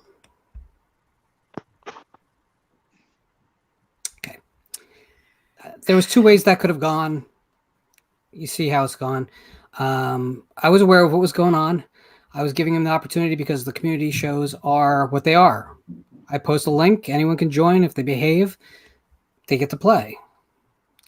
I guarantee this video just got downvoted at least once. I actually enjoyed having him on for the time he was on. I thought he was contributing well to the conversation. I wish we could have actually turned a corner there. Wait, who is Kenny? So Kenny Tar is a figure that has been around certain people in the Sausage Factory community. I don't want to get into the specifics. Oh, I thought that Cameron was talking about me. No. Oh, I'm like, dude, I don't even know you. Like, what? Because we're doing shots and having fun talking horror movies? No. It's not all about you, sir. But I was more interested in seeing because it sounded like he genuinely wanted to talk film with us tonight. By the same rate, I'm not going to allow any single person's presence to continue hurting feelings. But I do believe, as much as this is a Christian value, and I'm not a Christian, that sorry, Cameron, I we should work to get through these things. And he's back, so hey, Kenny. Welcome back, Kenny. Don't worry about it, man. We're all listen, man. We know how to have fun. It's no different than if you're having like a horror house party. Let's let him talk. Okay, good. So what's up, Ben? I'm doing great. It's great to talk. I just think that had everyone had I like to enjoy and talk about movies. Had basically, let me see who's on here because I see you saying something about the chat, and then I'm noticing. Well, let's talk. Just us though. Let's just do that because I'm fully cool about talking with movies. I'm cool talking movies and music and art with anyone at any time. I really am. I don't believe in censorship in the least. Now, a lot of shit has happened in the community, not on my channel per se. I think you'd agree with that, but shit has happened elsewhere. Yeah, you guys are pretty cool with me, man. I just there's always shrapnel and things that happen to other people. You know, when someone starts taking shots at the main person, such as me or whoever. And I just felt that there was a really snipey, unfair disposition, a lot of stuff going on negative towards the community in the chat. And you pointed out those things very, very well earlier, saying that there was an element in the Sausage Factory and all that. And it's not that not good to add to anything. So better to just start something new. And that's why I was interested to talk about movies. As far as anyone that has a problem that's like making Twin Peaks fan films and stuff like that has his own channel, he needs to really worry about his own self and his own opinions and his own, problems and stuff like that. Here's the deal. If you want to just talk about movies, I'm fine. Yeah, well, I would agree with at least the very tail end of that sentiment greatly. So how about this, Kenny? Let's talk movies. Community shows are open to anyone who joins the link. I have no problem with that. I just don't want drama for drama's sake. And me neither. Yeah. So can I ask you a personal favor? Because I think actually we're seeing very eye to eye right at the moment, right? Can we just kill all this noise? Can we just let's dude? I'm all about I don't know this. The guy started. I thought he was talking to me. I'm like, what did I do to you? I don't even know you. We're having fun. Yeah, I like you. I look. I'll just say something right now. I started watching the Sausage Factory. I was involved in movie news, a lot of different things the last 8-10 years, whatever. I've noticed a lot of different things change, go good, go bad. I have a lot of takes on movies. A lot of people would time to snipe at me and different things like that. I'm glad to have a forum to be on the community show. This guy's of Russian heritage. You guys are all nice. You like some of the stuff I do. You don't like some of the stuff I don't. I don't care. You know, it's all good. Lauren, But I did can we read the just- Blue. I did read and look into some of your books and thought they were cool. I don't really have anything negative about anything. I'm looking forward to when you guys continue to do other shows. Participating and all that going forward, I'm not too sure, but you know, it's just glad to see and I could refer people onto you. That's what a lot of this stuff happened when an Open Secret, that book or movie had come out. I was saying I could get Amy Berg and other people on the show for you guys, and I think that's where some of it came through. So anyway, going forward with this. So this may be the most dangerous thing ever done on the internet, but I'm going to do it anyway. Cameron's coming in. Can you two gentlemen have a good conversation here? Because I would love that. If not, then there's only one other option. I just don't want this to be a forum for continuing the past. And if you're angry, if either of you are angry at me, that's cool. But No, I'll give you the option. I'm not angry at nobody. Oh yeah, I'll give you the option. We could do that another time, and we can do this. Oh, Cameron, I know Cameron. What's up, Cameron? How's it going? Cameron, misunderstanding. I thought you were talking about me, and I didn't know who you were, and I didn't know what I did to you, so I wasn't misunderstanding. Disregard. I have no idea who you are except for watching you on Lauren's streams. I think disregard. I think you are delightful, and thanks. Thanks. So we have no issues. No issues. Disregard. Miscommunication. Cool. Listen. This whole beef stops right now if Kenny completely apologizes right now for making fun of my wife, my kid, and tormenting so many people on social media having to do with me, my film. It needs to stop right now. He needs to full on say that he will stop with his 3740 accounts trolling me, Piz, Jay the Stingray, anybody else having to do with the Sausage Factory or Region Free. If he agrees to that, cool. If not, I'm gonna be upset. Apologies are owed from Cameron first, but it's all good, you know. All right, Kelly. Whatever. You know you do. Wait. Stop both of you for a second. No. This isn't a two-way street, Lauren, where I'm the one that's at fault here. No, wait. You also need to apologize. I'm sorry for overstepping boundaries, but you really also need to apologize to James, Jamie, and all of them over there at Coffee Time as well for your antics. Actually, you need to settle your own disputes with your own individuals and your own stuff. You were toxic online way before I ever came online, buddy. Really? You're the one that's almost gone to jail about 3 or 4 times. For what? Stuff that I ended up getting 7.8 million from in a settlement? Everybody watching the show, please Google Kenny Tar. Please Google Kenny Tar and find all of the times he almost got arrested. I'm having a good time like the guy in the car right now, man. I made 7.8 million from that. What have you made? You've never made $7.8 million in your life. Yeah, I have, buddy. Yeah, I have. Then why do you live with your mother in a 1-bedroom apartment? I don't. You have incorrect information. No, we watch your YouTube channel, believe me. I can see your 9 chins too, friend. You have 9 chins. When you sit down and broadcast on your TV, I can't see your 9 chins. Exactly. So go back to where your TV is with the 1 chin. So this is my son, the one that you've been tormenting online. I don't want to see your life, dude. I don't want to see your life. You put too much of your life out there anyway. How do you think it was so easy to get in your head? You put too much of your life out there anyway. I don't think you want to have this conversation, buddy. Yeah, I think we do. I don't think you want to have this conversation, buddy. I'm talking calmly, and you're throwing your family out there like I give a fuck. Exactly. So, Lauren, I want to know why you feel like this is a person that deserves airtime on your channel. Because I'm an interesting person, and because you like to snipe at people, and you like to eliminate people that disagree with you, and you block people constantly on your channel, and you're scared of this. Your 40 accounts, yes. It's the modern American educational system and all of its flaws for all of its good and all. Kenny Tar, you are an embarrassment to the human race. Okay, so everyone is now muted but me. So So here's my deal. I believe in freedom of speech. I believe in people being able to have their say. I also believe that we're in a situation whereas, unfortunately, if I try and play peacemaker, I lose on the deal and people start calling me out. And it just doesn't really seem to matter, and it's not going to go any forward. So unfortunately, I would like to have had a different conversation here. That conversation didn't happen. So I'm at this point removing the stressors from my show because honestly, I don't need it. And, you know, if there's hard feelings on any sides, really, ultimately, that blame falls on everyone who's holding the grudges at this point.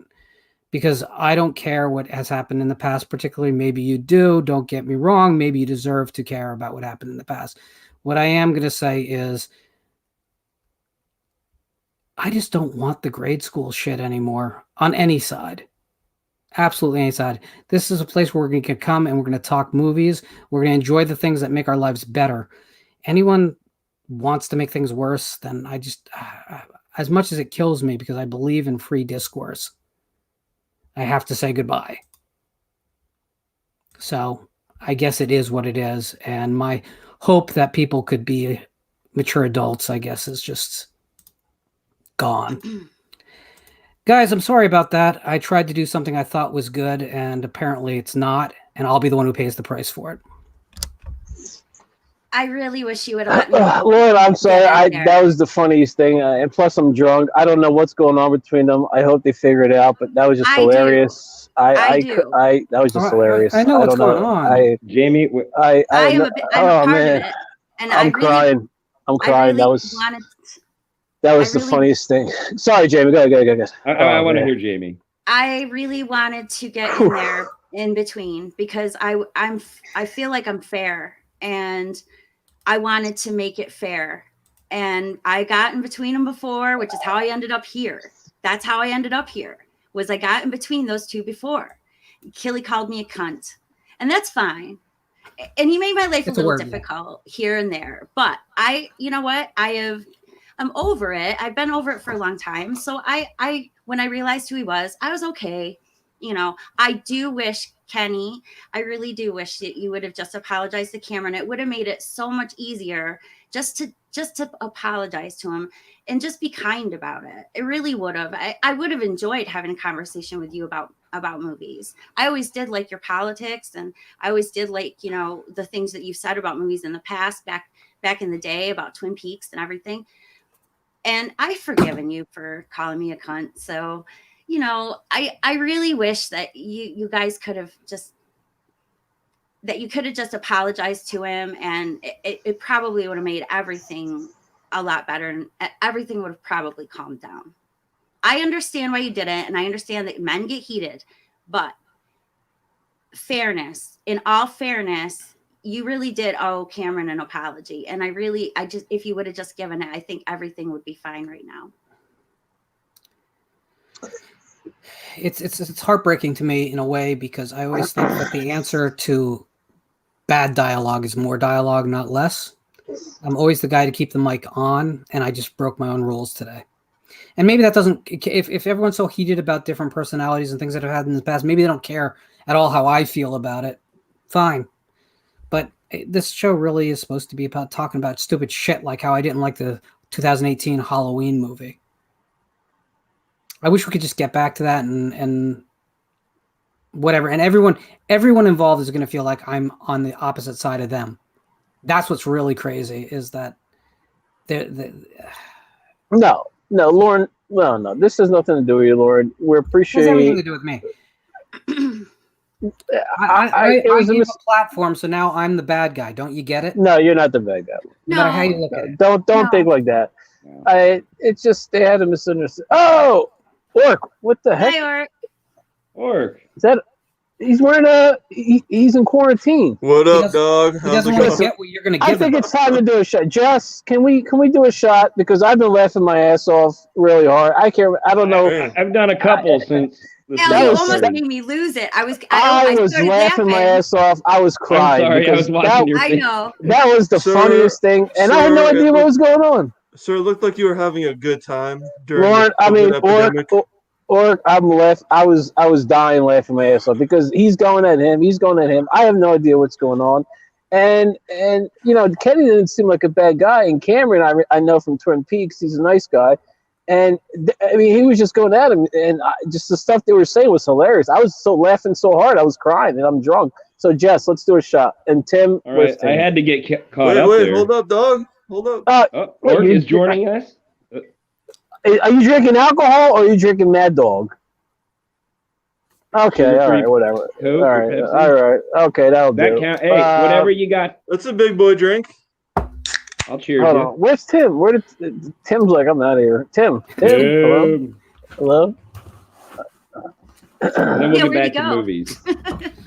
So sorry hold on, about that, guys. Let's just move on. There's going to be a lot of collateral damage. I have to pick up later about this anyway. Clearly. You know what, guys? I want to make a toast to Lauren. Lauren, we're so appreciative, and thank you so much for having this community heart. Just because you know what, it's bigger than you think. It really is, and it means a lot to us that we can voice our opinion, talk horror. And you're going to get disagreements. You're going to get horror fans are Lauren. You know this. Horror fans are feisty. Oh, you don't like my movie? Well, guess what? I hate you. You know, but I mean, we keep it cordial. But there's horror fans out there where, you know, one guy I was subscribed to once, I mentioned something about a review he did.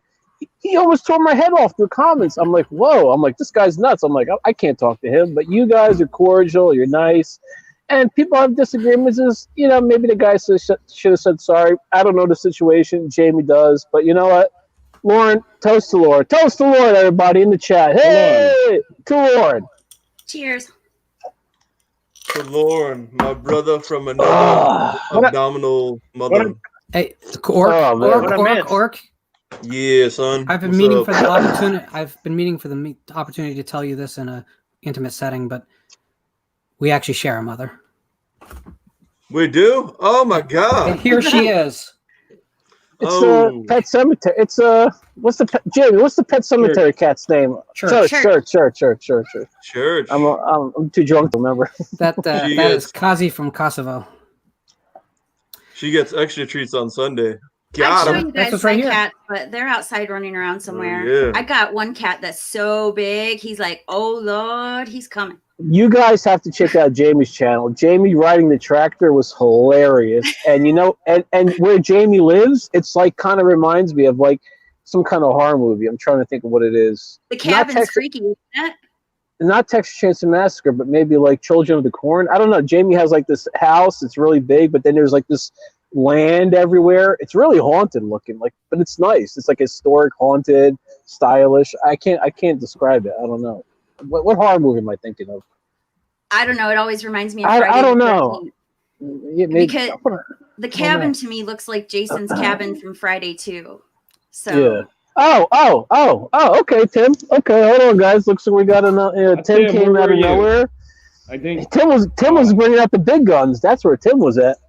He was bringing out the big guns. It's so the afternoon. Tim, I have things. And you know what? Listen, whoever in the chat hasn't seen Tim's channel or Jamie's channel or Jess, I would subscribe because they all have me. I don't post nothing. But they all have something to bring, and even Orc's retired. But Tim has a good horror. If you love horror books, check out Tim's channel. So Tim, toast to your horror channel, and who's that? James is doing an impression of the unknown comic from the Gong Show. James. You know, guys, Cameron, I you're want an to make a toast to inspiration. James. Toast to I've James. gained a few pounds, and I love your indoor track movement on your house. Cameron, you're an inspiration. Thank you. Hope everyone's all right there. Just having a nice time. Kisses for Orc. Oh man. Thank you. I don't even know what's going on. Cheers. James, how you doing, buddy? Pretty good. I just had an accident earlier with an electric toothbrush. What happened? Well, it went out of control because I was having arm spasms and Are you okay? With your electric Red toothbrush? Raw now. Red Raw. Is that why you're wearing the bag over your head? So do you currently have kind of the Roger Ebert thing going on? For the show. I'm trying to just make an impression, by coming on and I saw, someone I recognized on here, and then all hell broke loose. So I thought it was time to come on.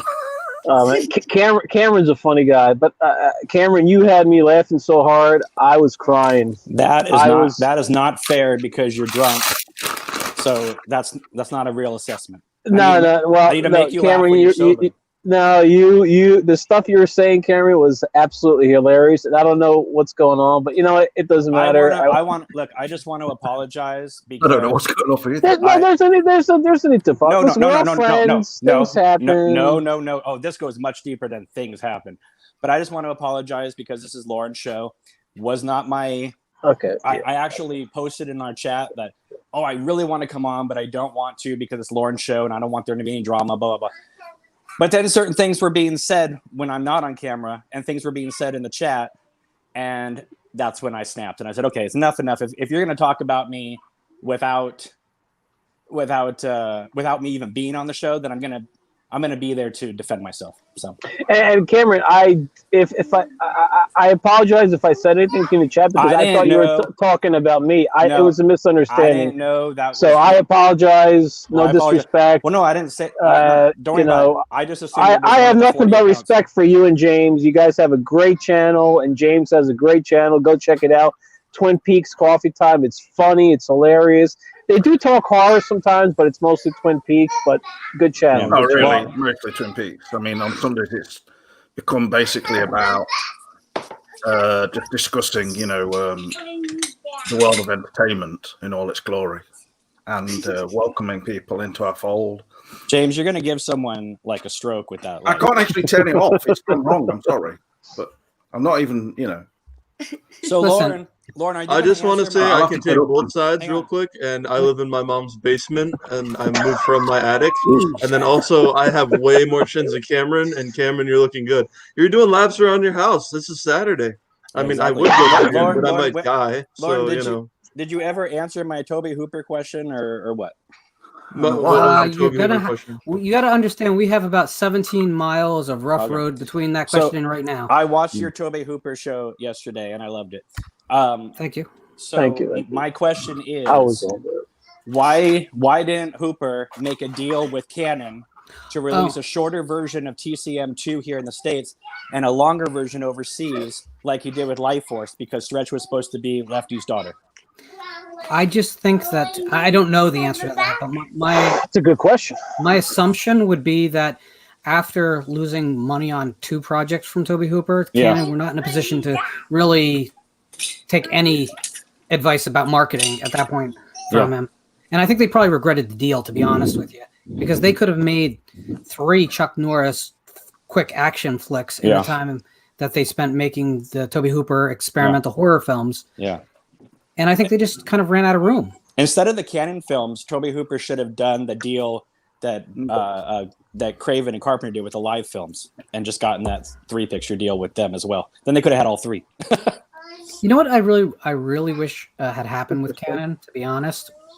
I wish instead of just getting to the point where there was a black hole of finances that imploded on itself, I wish that they had been able to sign a production agreement, a distribution agreement independently with one of the big guys who could have kept them on for what eventually, like Ghost House or Blumhouse has become, a production company attached to a distributor that's independent that can work on a budget. Right. They could have been pioneers of that concept in the 80s, and they would have been still around to provide like entertainment that actually has character and motion to it, as opposed to what we have now, which is more and more drab, textureless product. Yeah, what do we got there? Here, I just found What's that, James? some man trying to assault a woman, and he's in a skip. What? Hey, what's that all about? What is that all about? That's called Tuesday in Patterson, New Jersey. No, it's the dark side. So, since I mentioned it earlier, and someone said it was $10 in the US, so it's the import price, though. Yeah. This magazine is made in, it comes from this country, and it's sort of tried to take over from Fangoria in a way, but it's far more looks at films like The Haunting, for instance, as well as, this kind of thing. To be fair, though, domestic magazines are goddamn near that price now anyway. Are they? Oh, Oh yeah. Yeah. Unless you're talking about like almost popular time. I almost bought that magazine today, but I passed on it. I could basically look at it like casually. Like I remember one time I was coming back, from Africa, and I looked at it on the train, and it was a nice, sort of relaxing thing after the experience of being in Africa. So, James, was the magazine Is It Uncut from England? Uncut, yes. Yeah. That's an English magazine. That was one of my favorites, absolute favorites. If you don't know about Is It Uncut, and I could go grab an issue in a moment if you'd like to see what it actually looked like. All it detailed was film censorship. So it'd go through films and tell you where you could get the most uncut version of any film that they were covering that issue. And they covered a lot of films every issue. I'm not sure actually if that's the same one I'm thinking of, but regardless. I'll be right back. Give me a second. I'll grab a copy. Jamie, you're in charge. Oh man, I want to be in charge. Last time I was in charge, now Jamie's in charge. Where's Cameron? He was on 1 minute and then he's gone the next. He's dealing with Mr. C, I think so. It's hard for him. Mr. C is a character in Twin Peaks, right? Al. Al. So what James? What'd you say? Sorry, you're not going to gas yourself, are you? Or something? Wait, what happened, James? Why are you in your car? If you well, first I was in the backyard and I was getting attacked by bees. And if I broadcast from my house, the dogs are going to be barking, and I don't want to disrespect the show. So then I moved in front of my garage, and my charger was dying. So I had to get my charger. And now I'm sitting in my car with air conditioning on, drinking. But I'm not driving. So after this, I'm just going to go back home. Long story short.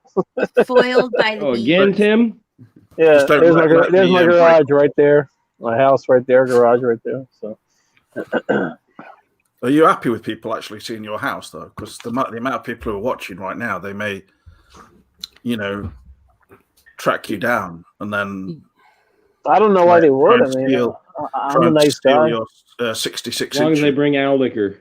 64. I like your crib, 64. 64. That's a crib. What? Oh, thanks, Orc. Thanks, man. Thanks.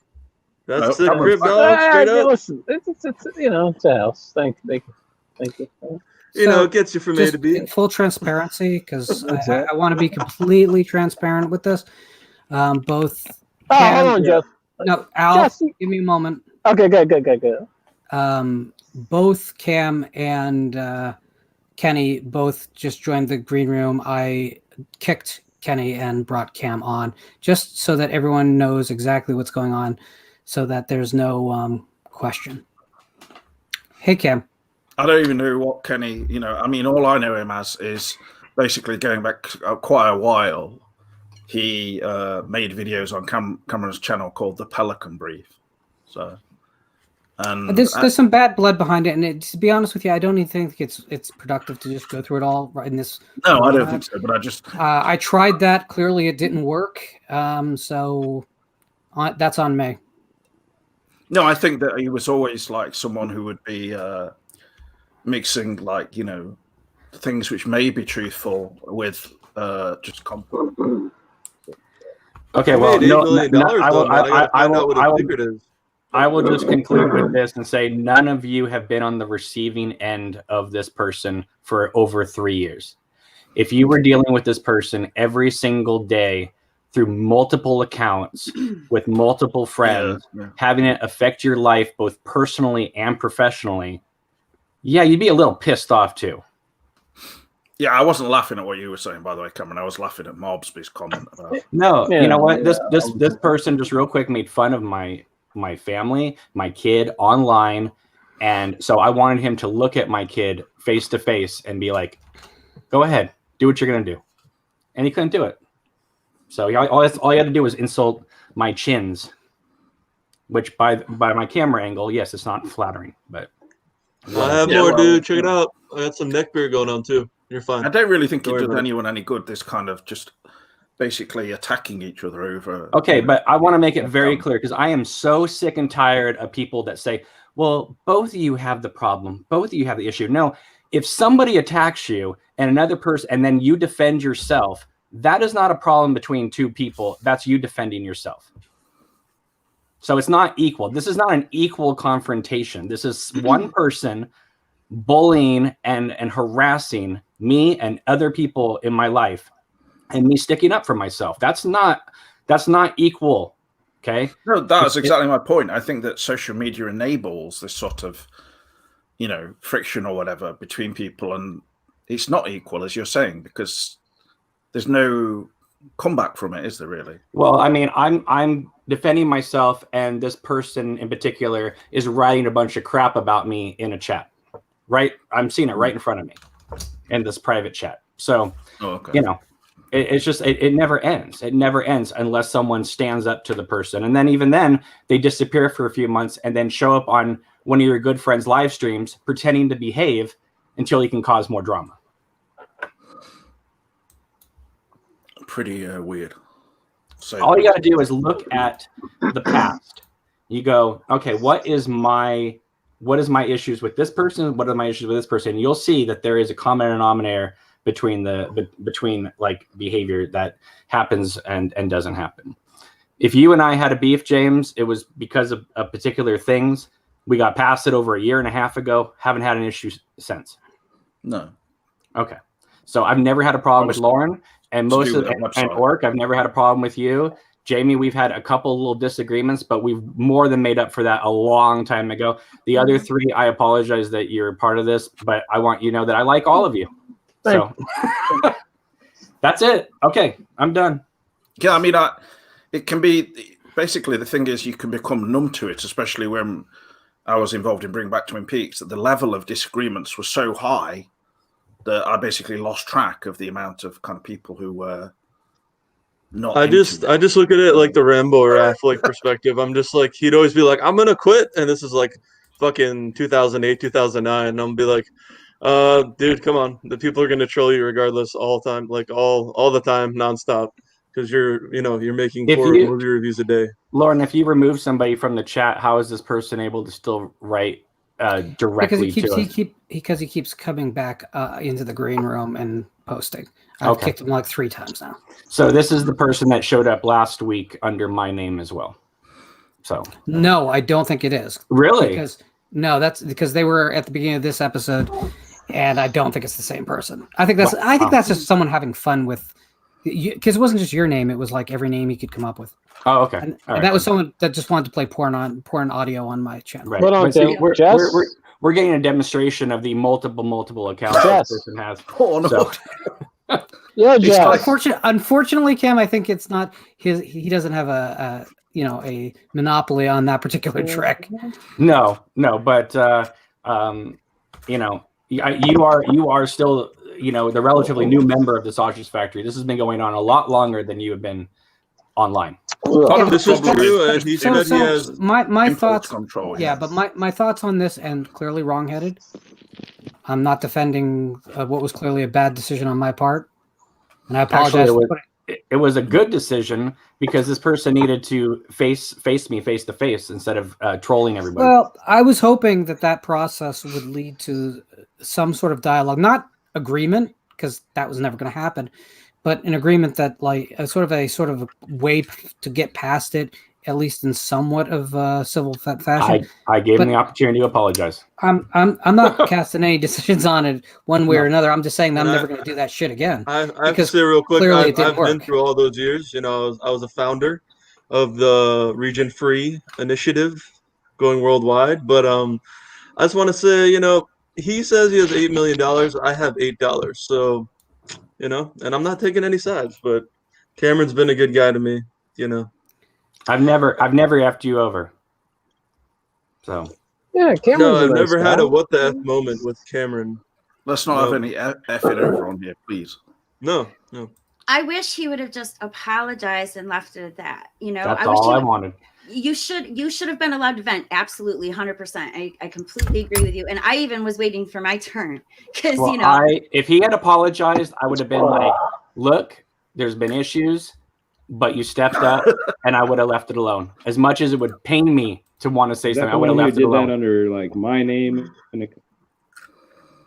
So It anyway, needed to be pointed out to him that there were some severe hurt feelings by the things that he was doing to people back then. and it wasn't just me. It was everybody associated with Region Free. Every single one of us. He has been banned from every single one of our channels for a reason. So to see him wow. I didn't know that. I thought he was just some new guy who just came on. And No, his, Jay, me, Cole, all of us, we've all banned him. And he harassed some of the coffee time people too, me being one of them. But it's okay. I'm over it. But it's not okay. I mean, no, it was never really okay. It wasn't. I didn't know that, Jamie. Did he? Well, he called me a cunt. Yep. That's how I ended up on your show. Oh man, guys, we had like 8 shots. That is All not right, good. I mean, that level of stuff, it's like only like 3 o'clock in the afternoon here. It's too harsh for some people, and No. Here's you how I forget see it. that, I've been a right? gamer. I've gamed with people from all that's over the the kind of thing world. that makes people not watch our shows, though. To be fair, I've gamed with people from all over the world. Hold on, guys. Hold on. James, you say that, but actually the view count like doubled the moment the conflict started. So I think some kind of psychic energy went out over the airwaves telling people that there was a traffic accident to watch right here.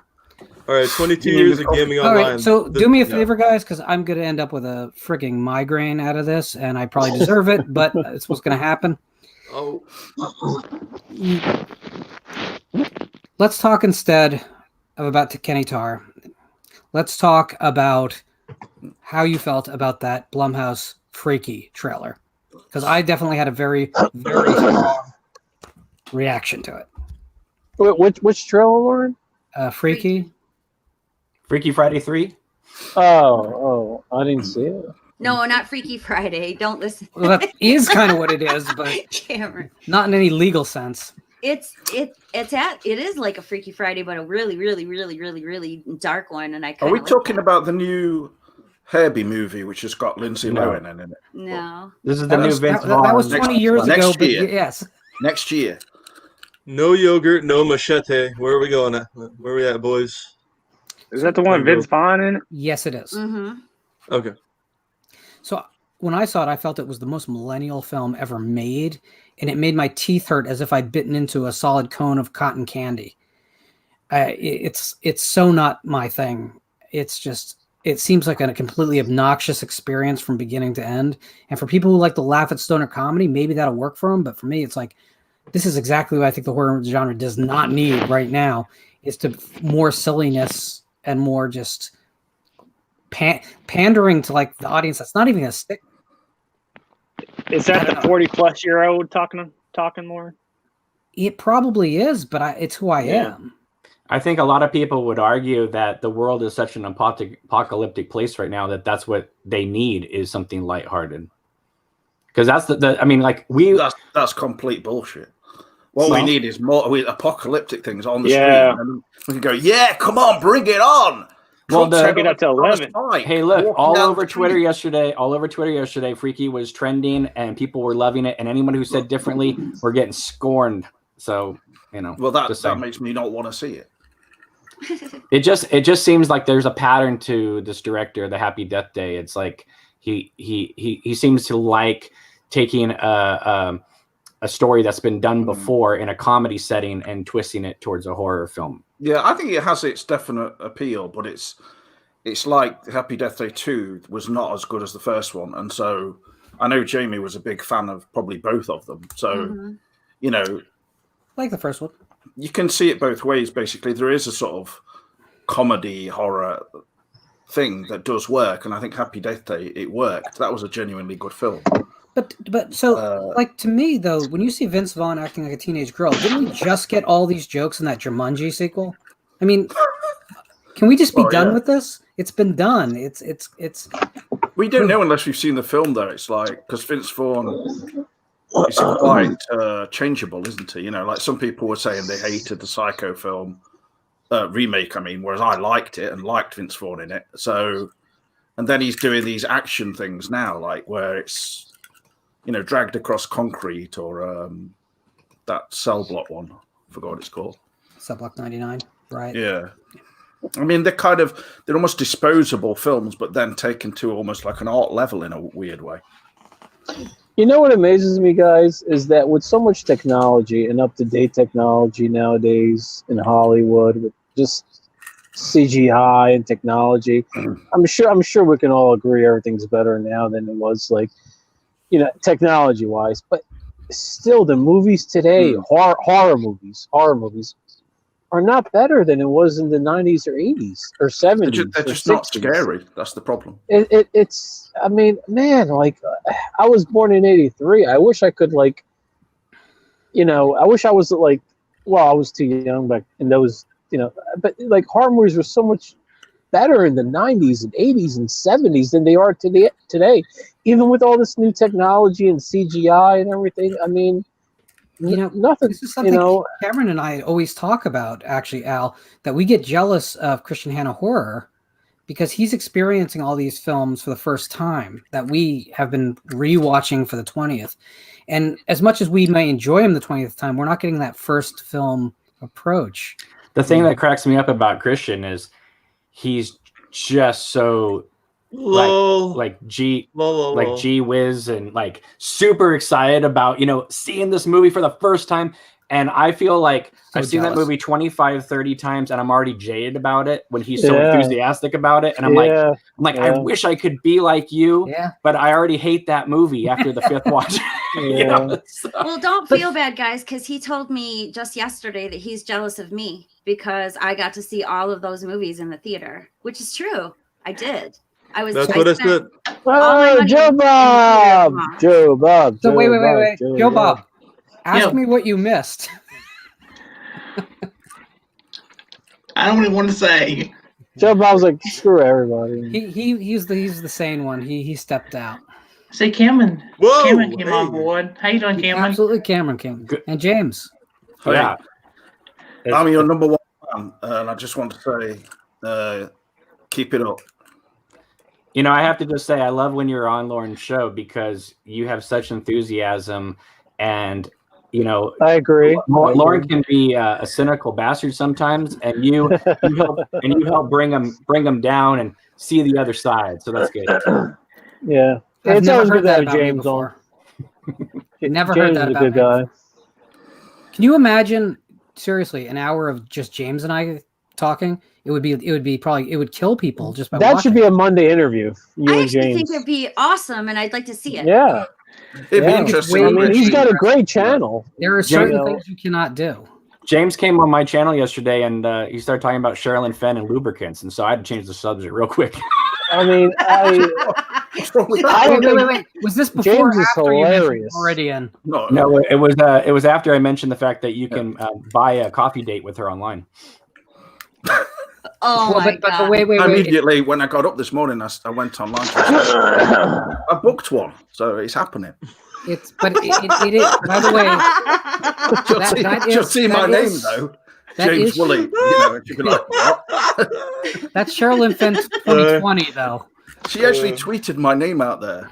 She was like, James Woolley, you know nothing of the truth, and all this kind of like, let's look at a biblical quote. Like on our Twitter, it says, I am a woman of God. Yeah, but the best part was the reply from the Twin Peaks Festival afterwards. It says, James has always been a douche waffle. Yeah. He's one of the biggest douche waffles in the Twin Peaks. Douche waffle? Yeah. No, I've heard that before.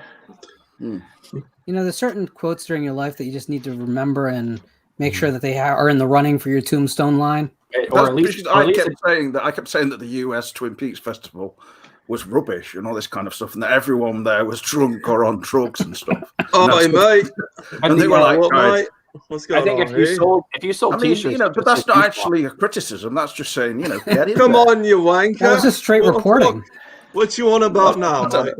James? If you did a douche waffle coffee time t-shirt, people would buy it. So.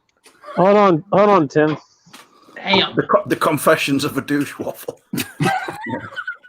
True. Stop talking about me like that, James. No, I mean, hilariously bad humor. Like earlier, what's his name?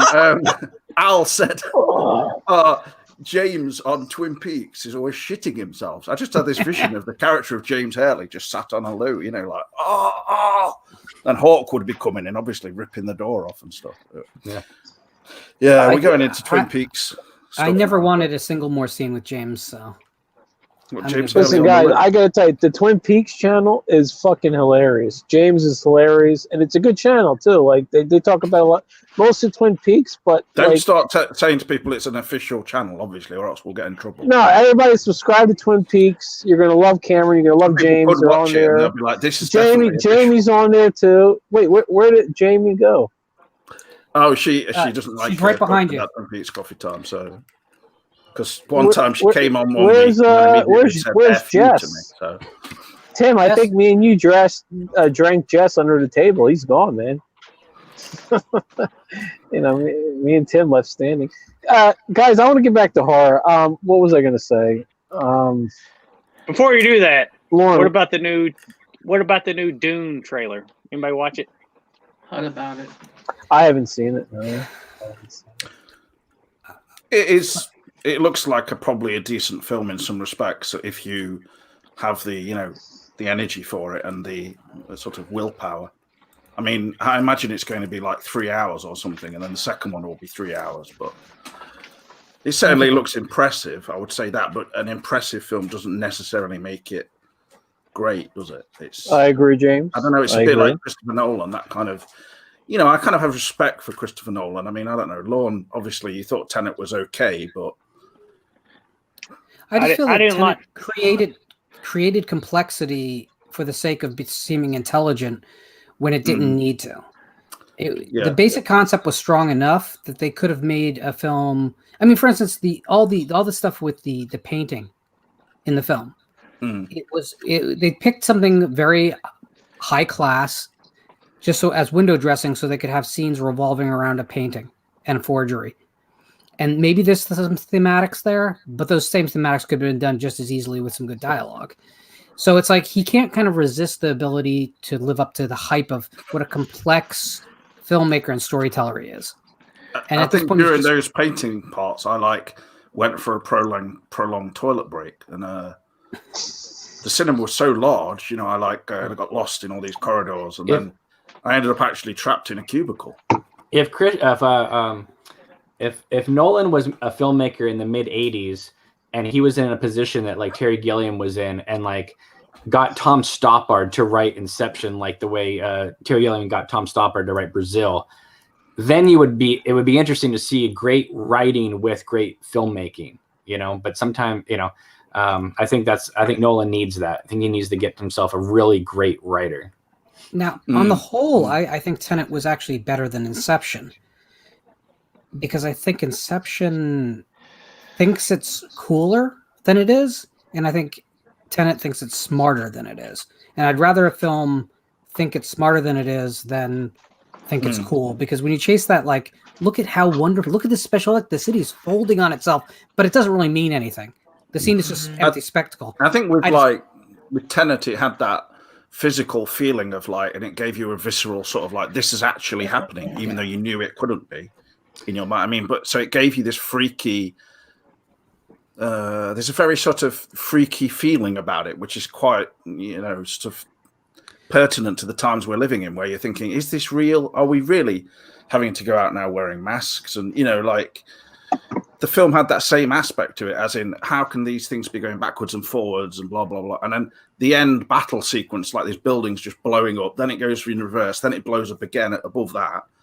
And it's very impressive because it doesn't look like CGI. So it's sort of when I first saw Inception, I thought to myself, this is what Warner Brothers, New Line Cinema would do with a big budget if they could do a Nightmare on Elm Street on a grand scale. If you could do dreams within dreams within dreams and do different tiers of dreams, that would be a great way to do an Elm Street film. I know you're not a big fan, Lauren, of the Elm Street series, but I thought, well, that would be a way to do it that is much better than what they did with that remake. To be fair, anything they do would be that remake camera was terrible. Just real quick about that remake. I don't know if I've said this to you before, Lauren, but actors get usually 1 shot, 2 shots to make an impression. I don't know how Rooney Mara got another movie after Nightmare on Elm Street, but she did, and she proved herself to be a great actress. But that Nightmare on Elm Street performance as Nancy is one of the worst performances in the history. I agree.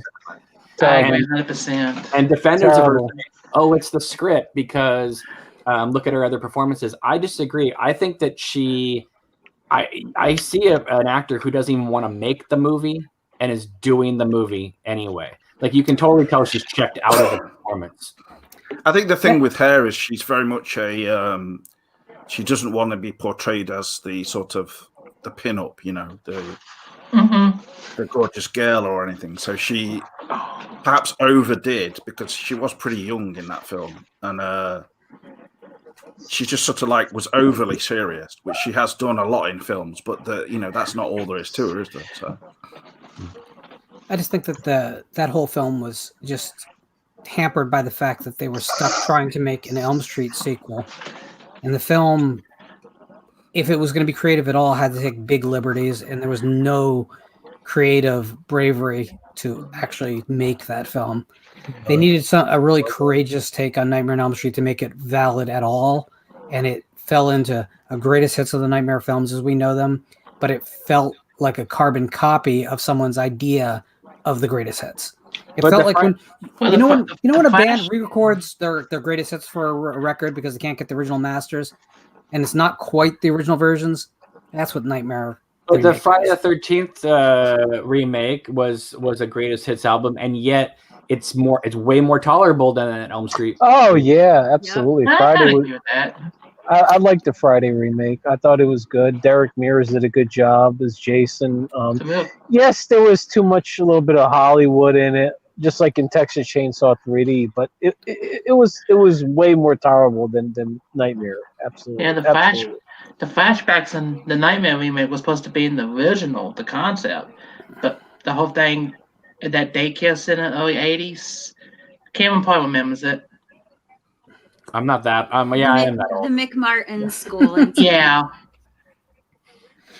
I feel like watching Nightmare now. I'm going to watch part 2 after properties that exist in the time they were made and should stay there. Oh, yeah. Nightmare on Elm Street, I feel firmly that's true. And there's some motion on a new film, so apparently that's not going to be the case. But I'm tired of movies being forced to try and represent times before they exist. Like, even if you set the film today, the very nature of the Nightmare on Elm Street aesthetic is 1984. You know what I'm saying?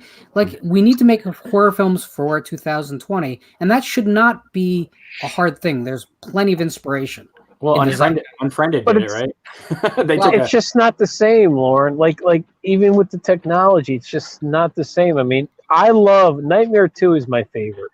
I love it because when I watch Nightmare 2, to me, it's kind of like an August going to September type theme, like when school starts and you could feel the heat when they're doing the push-ups, you could feel the sweat, you could feel the terror. It's like when Freddy is actually sweaty. I mean, not sweaty when he's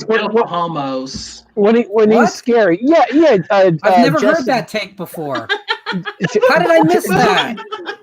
Jesse the is same with the gym teacher. But Good it was Lord. just, Freddy was still scary and mean and serious. And as much as I love Dream Warriors, and I told Lauren this on the other day, that was the first horror movie I've seen, nothing compares to Nightmare 2. And I mean, obviously the original, but Nightmare 2 was just so Kim Myers did a great job, and just, oh my God, man. It just, are you actually being serious now? Nightmare 2. Yeah, no, I am. I love Nightmare 2. It's my favorite Nightmare. Yeah.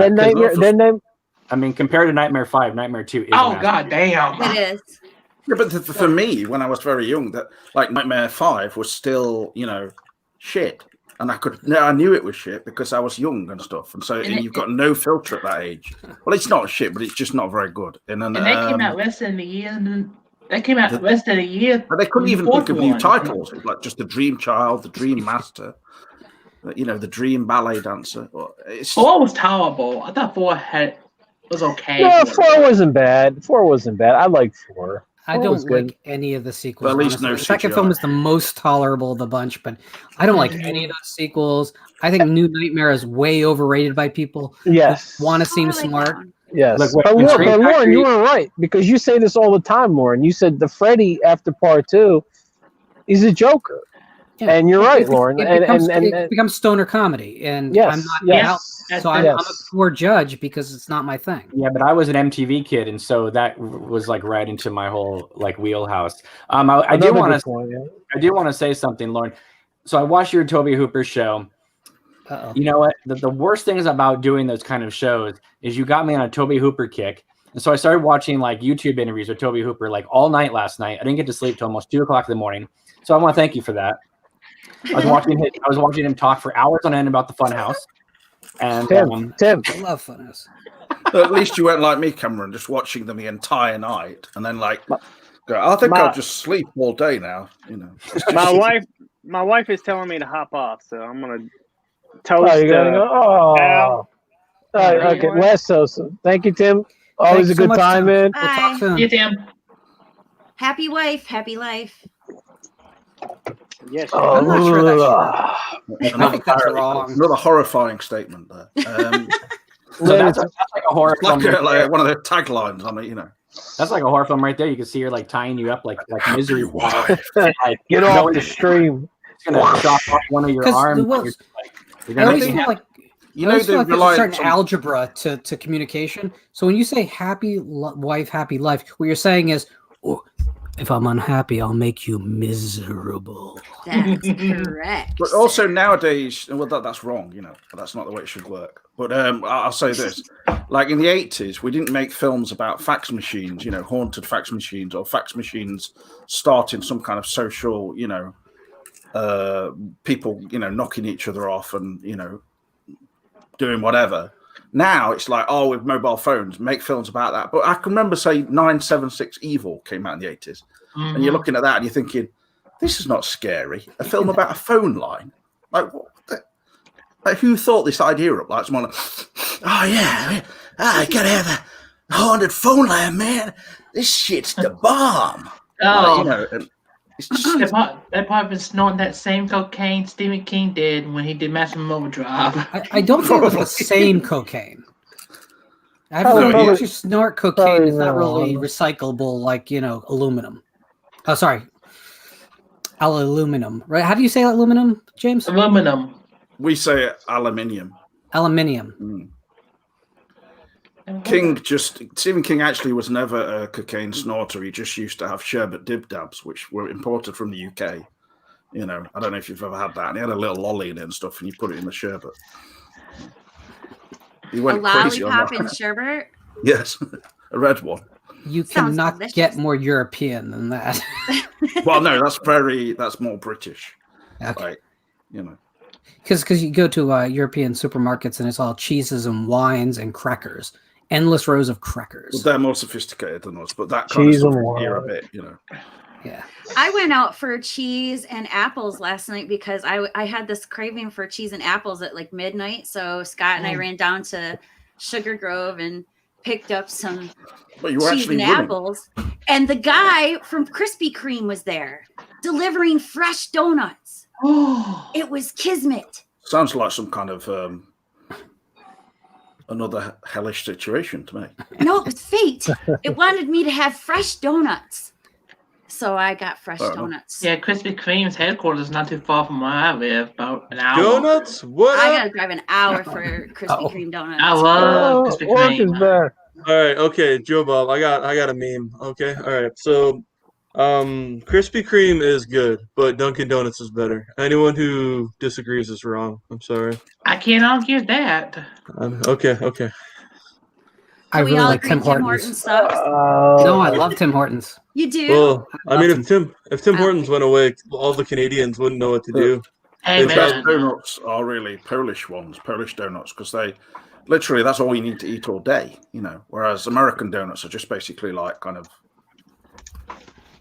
just like nothing really. Have you ever had a Krispy Kreme, James? I sure have. They're sold here at the local mall. And I'm like, I'm not paying $3 for your goddamn Krispy Kremes. Around here, I'll tell you what. They melt. You like this gas mouth. station? Go down to that one. I don't like the idea of anything melting in my mouth. You can feel your teeth rotting when you eat one. Except M&M's. Yeah, like damn, son. Immediately fell out when I had one. No, you just swallow the M&M's whole, work.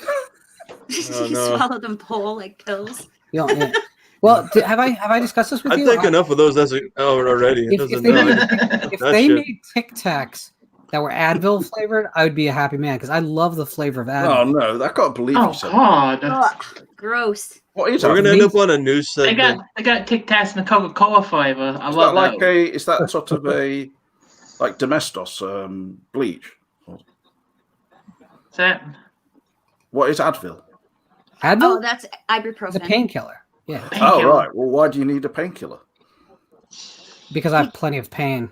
He just for likes everyone. the coating on them. It does Yeah. taste sweet. It's an awesome flavor. It's amazing. also, Jess is back. Jess, where'd you go, man? Stuff like that. I had to take a break. I was having internet issues. All right, well, pour a shot. Let's go.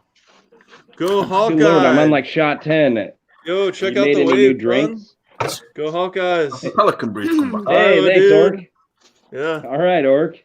I hope for Wait, the win. I've only Orc, been you're to out? 6 balls. Wait, Orc. No, You're no, out? it's just.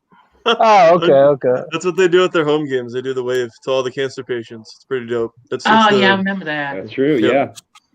It's quite a heartwarming thing to think. best home It's- field. You know what? It's I'm a waiting lot for better. Jess. It's Waiting in a for lot Jess. better taste to do the wave to cancer patients than to amputees. Oh God. That's cold. I'm sorry. It's cold but funny. You know, I meme hard, but I'm not even gonna say anything. Jesus. Cheers. Cheers. You Cheers. guys Come on, Jess. Al, if you pass out, we're going to call for help. We just need a stream. I am not. Al, get out of your car now. I want to see your dogs. Yeah, what's Al, referring to your Oh, Al, a dog's just be been- careful. I have Oh no, I'm not driving. No, I'm wanna just see in my your home. car I'm because saying I'm if charging you- my phone. That's all. I was gonna say if you I was hit the- attacked by bees and wasps. No. No, I was gonna The say if murder you- hornets were attacking me in the backyard. I was Murder gonna- hornets. I was gonna. Oh, I if this was is just gonna say my if you- ride. if What you are you touch- driving? If you What are you touch driving the- in 2020? if you touch the brake and the brake light comes on, they can just knock on your car window and bust you. Oh no! My neighbor. No. I'm in a nice neighborhood. One time I got stung on the head with loads Oh, of it's bees, Candyman's here. wasps or something, and they were like under a Candyman. Yeah. I saw horror fans the other day saying, I still will never say Candyman 5 times in a mirror. And I'm like, shh. I was saying Beetlejuice long before then. Yeah. Oh yeah. Bloody Mary, back when I was a Beetlejuice. kid. Yeah. Yeah. Yeah. We were talking about Candyman earlier, how it was delayed, but you know what? Who cares? I mean, I'll see when it comes out, That movie's going straight to VOD. When is it coming out? and that's okay too. It's That's been fine with delayed me. again. That's It completely was fine What's with new me. date? I can't It hear was anything 2 weeks because from everyone's now, talking. and now at it the same time. is sometime in 2021. But the problem is, 2021 is full of titles that are already going to shift. Yeah, Lauren's right. Probably And then maybe that- January 14th, you have Shit. Scream What's 5. that mean? It's probably the same thing 2022, I bet you. I'll be honest with you. Well, Candyman over would half do of the movies, better- yeah, in 2020 have been pushed to 2021. Damn. Candyman would do better as a VOD release than a theatrical release. Yeah. I gotta agree with The that. budget's low enough on it that it's possible they could shift it to VOD. But you're talking about. I'd some just put it producers straight taking out it. as a VD release. Venereal disease. Spiral Well, looks pretty have good. you seen the movie? No. I've seen the original, of course, yeah. Well, the original's a great film. Bernard Rose's film is I haven't great. seen it in a long time. Yeah, I haven't seen the sequel or whatever. What's it called, the second one? Candyman 2. Farewell to the Flesh. Farewell Dave- to the Flesh. What the hell? It wasn't a bad sequel. There is no third film. The third Farewell film, yeah, to it the was Fresh. pretty Absolutely bad. not. Second is called Fear of the Flesh, or No, Farewell. To the Farewell. Flesh, to the Flesh. which is what All right. Farewell word- to the Fresh. That's what the word It's made by carnival Jared. means.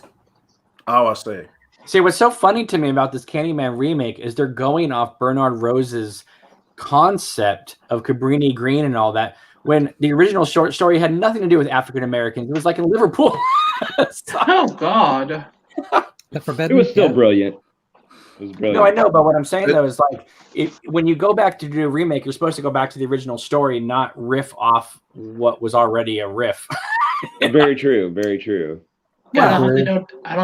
I hope to God they don't do that with the Prince Trace Bills remake. Because that's what I think of immediately when I think of African Exactly. Americans being stung to death by bees and having their arms. They've already replaced by- remade it. It's called Due Date. Yep. Ooh. They I should actually do a like that re- movie. What Yeah. about a There you go. remake of Paper House? They could do that in Oh God, don't say Las that. Vegas or something. I Shit. love Paper House. But Paper House has it has Glenn Headley in it, who's sadly no longer with us. I mean, not as the main star. And then the boy who was in it then suffered from schizophrenia and threw himself off a roof. Well, you saw the film, right? No, but I mean, literally in real life. So I can relate. Haven't thrown myself off a roof yet. For those of you who don't know, a great majority of Paper House takes place in a field with a solitary house. So the idea of doing Paper House in the middle of Las Vegas, selling of it. Talk about going the other way. In the middle of a field. So people aren't privy to this because there's a private chat just for now region-free members, panelists. And I remember when I got Paper House, I'm like showing it off. I'm like, I got a copy, fine, because it's not an easy film really to get a hold of. And James was the only one who cared. Not James. I'm sorry, Cam was the only one who cared. Cameron recommended me that film 3 or 4 years ago, and I'd never even heard of it, and I'd seen everything so up until good. then. I love it. I've never seen it. It pretends at times to be a horror I've film. never seen it either. Dude, the dream sequences or whatever they're called, without spoilers, like, oh man, those are eerie. And that movie did get a legitimate American distribution release. It did play in the theaters. Yeah. But no one ever saw it. It's like, it's almost, I want to say, if you ever heard of I, Madman? Mm-hmm. Well, I know you have, but most people haven't. It's on that par of like, no one's ever heard of it, but the people who have heard of it are like, that was something special. So if you can track down Paper House, it's available online. I think you can get it for $3 on Vudu to own. It's worth getting, and that's the movie that got Bernard Rose to be able to do Candyman. It really is a good film, and if you take a break, the tragic history behind it, which was obviously caused by the film. He's that thing. I watched that double feature with Reflecting Skin, and that was like, don't do that. No, but that was all I needed to do was add Michael Tolkien to Rapture, and it would have been a complete night. Yeah. So. Wow. I've got to find that because you guys have mentioned that several times. You would love it. You would love it. Like it. You would love it. I might have even seen it and just not realized I have. It's that is PG-13 horror done right. Well, sure, but that's Lady in White too. I mean, you can do PG-13 horror right. There's no question. I don't think that's even a question. The problem is when it's a marketing decision, not a story decision. Exactly. I think what it is they made Paper House, they made Lady in White, and they just ended up being PG-13. They weren't like trying to make a PG-13. They told the story they wanted to tell. Right. But I think Final Girls, I know we've had this discussion, it totally works as a PG-13 movie, but I think as an R-rated movie, it would have worked just as well if they had just pushed it a teeny little bit. I like the movie the way it is, but if it was just a little bit more, I don't think we'd be complaining either. I agree with you, but my deal is that I was not expecting to be emotional during a slasher film. Oh, I know, exactly. And that's just an amazing thing because I'm not emotional during much in film or life. Ever. But so it just becomes one of those situations, whereas when I'm going, am I really starting to like feel something but because dead mom is doing a striptease? Think about that for a second. Well, because they play it, it's a callback from the beginning. So it totally works. And I hope to God they never make a sequel to that movie. Well, I don't think it did well enough to worry about that, but no. But it deserves a better reputation than it has, or at least a better legacy than it has. Oh, come on. It's going to get the Jennifer Bodies treatment 10 years from now where people just love it and gush over it. So the atmosphere and the cinematography in that movie are amazing. Which one? Man. Which movie? What's the one? You were just talking about Jennifer's Body? No, not Jennifer's Body with Final Megan Fox. Nope, before that. Paper House? Paper House. There you go. Yeah. Oh. So this goes back to what we were talking about a little bit before, though. Like when we talk about Nightmare on Elm Street, you can make a connection between Paper House and Nightmare on Elm Street pretty easily. Here's the thing: like I'll take a Paper House over any of those Nightmare on Elm Street sequels any day of the week. In fact, I'll take Bad Dreams, which was a bald face riff on Nightmare on Elm Street, over any of the Nightmare on Elm Street sequels any day of the week. Well, that's because what's his name? Richard. What is his name? Lynch. Richard Lynch is scarier than any makeup you can put on Robert Englund. Absolutely. Ouch. And I just love that film going for textures you don't normally get in a horror film. You get that kind of rejection of the summer of love and cultists, and you get the sterile institutionalism of medical asylum, and those kids are like actually seem to be messed up, unlike Nightmare on Elm Street Part 3, where you look at those kids and go, these are such lame attempts at mental illness. It's not funny.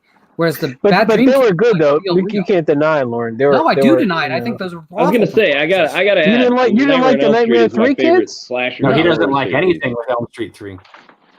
I think that Kincaid. He likes the first Okay, one. let me ask serious. Besides not being able to sleep, what was wrong with Kincaid? Kincaid was. I would say probably anger issues. Probably maybe just anger issues. Was that really in the film? Yeah. Really? Kinda. Yeah, it was. They all couldn't. It was their nightmares mostly. I would say. An African American man in the teenager in the mid '80s with anger problems, sleep. They're gonna lock him up. Yeah, he got up and he starts getting agitated, and they grab him and they throw him in the quiet room. So that to me spelled anger issues. I think it's just. And the hitting the cell didn't work too well. No. Look. The real reason he doesn't like Craig Wasson. So let's just be done with it. Oh, great walk. I love. No, the problem is that movie to me just is so manufactured and so obvious. I love Dream and Warriors. so awesome. Well, listen, if you guys love it, I love that you love it. I love that you love it. You can have my portion of it. Dream Warriors. I'm not a selfish man. Welcome to my time, bitch. No, Lord. Me, it's just, it is a Dokken music video. It is a bunch of overblown special effects that don't really look good, but everyone seems to pretend looks good. That Freddy steak looks awful. Yeah. Oh, come It does. on. It looks like a big puppet, which is what it is. It doesn't Got the look like keys to heaven, baby. Got the keys to heaven, baby. And a question for Cameron and Jamie. I think we've talked a little about this. I know Part 6, Freddy's Dead, is not the greatest of the series by far. But did you guys appreciate the Twin Peaks references? Yeah. Yeah. Oh yeah. I love Freddy's Dead. Lauren knows this. I like it. Freddy's I Dead. like Freddy's Dead. It's better than the Dream Child. Dream Child is agreed. Joe Bob. Carlos. That is applauded indeed. Maybe I clean out your ear. No. Freddy's Dead is the one that had the 3D section, right?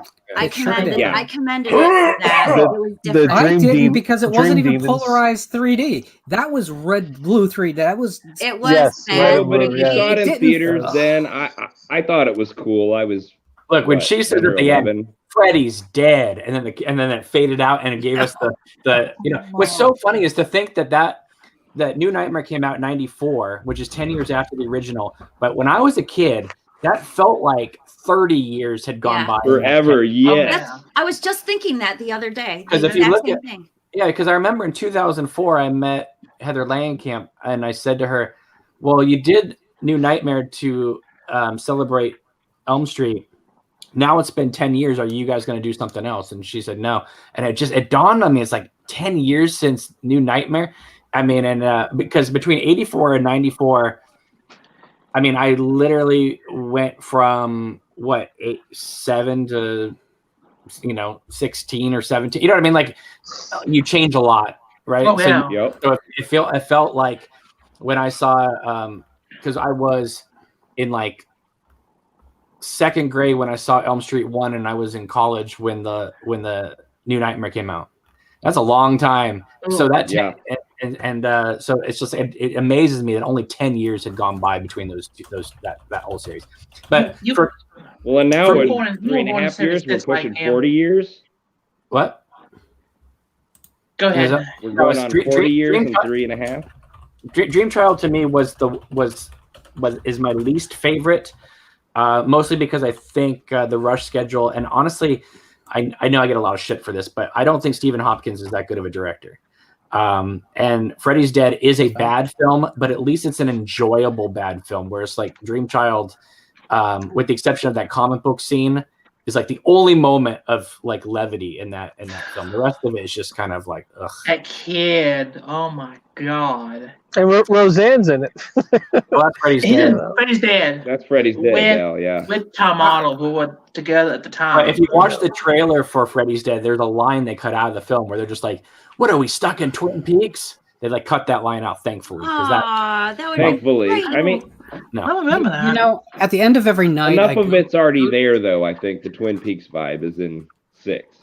It You is. know, It every really night is. I go to the cat's litter boxes one by one, and I scoop out the shit and piss that's been there, inserted all through the day. We have 4 cats, right? So, and I That's put it in a a lot of bag, pussy. and I walk. I don't sit there and say, you know what, that second shit I pulled out of that second litter box, that was the best one tonight. So, you know, I do that every day of my life. seriously, Freddy's Dead, Yeah. Dream Child. Come on, guys, it's all fucking crap. Yeah, but it's enjoy. I like them. I like them.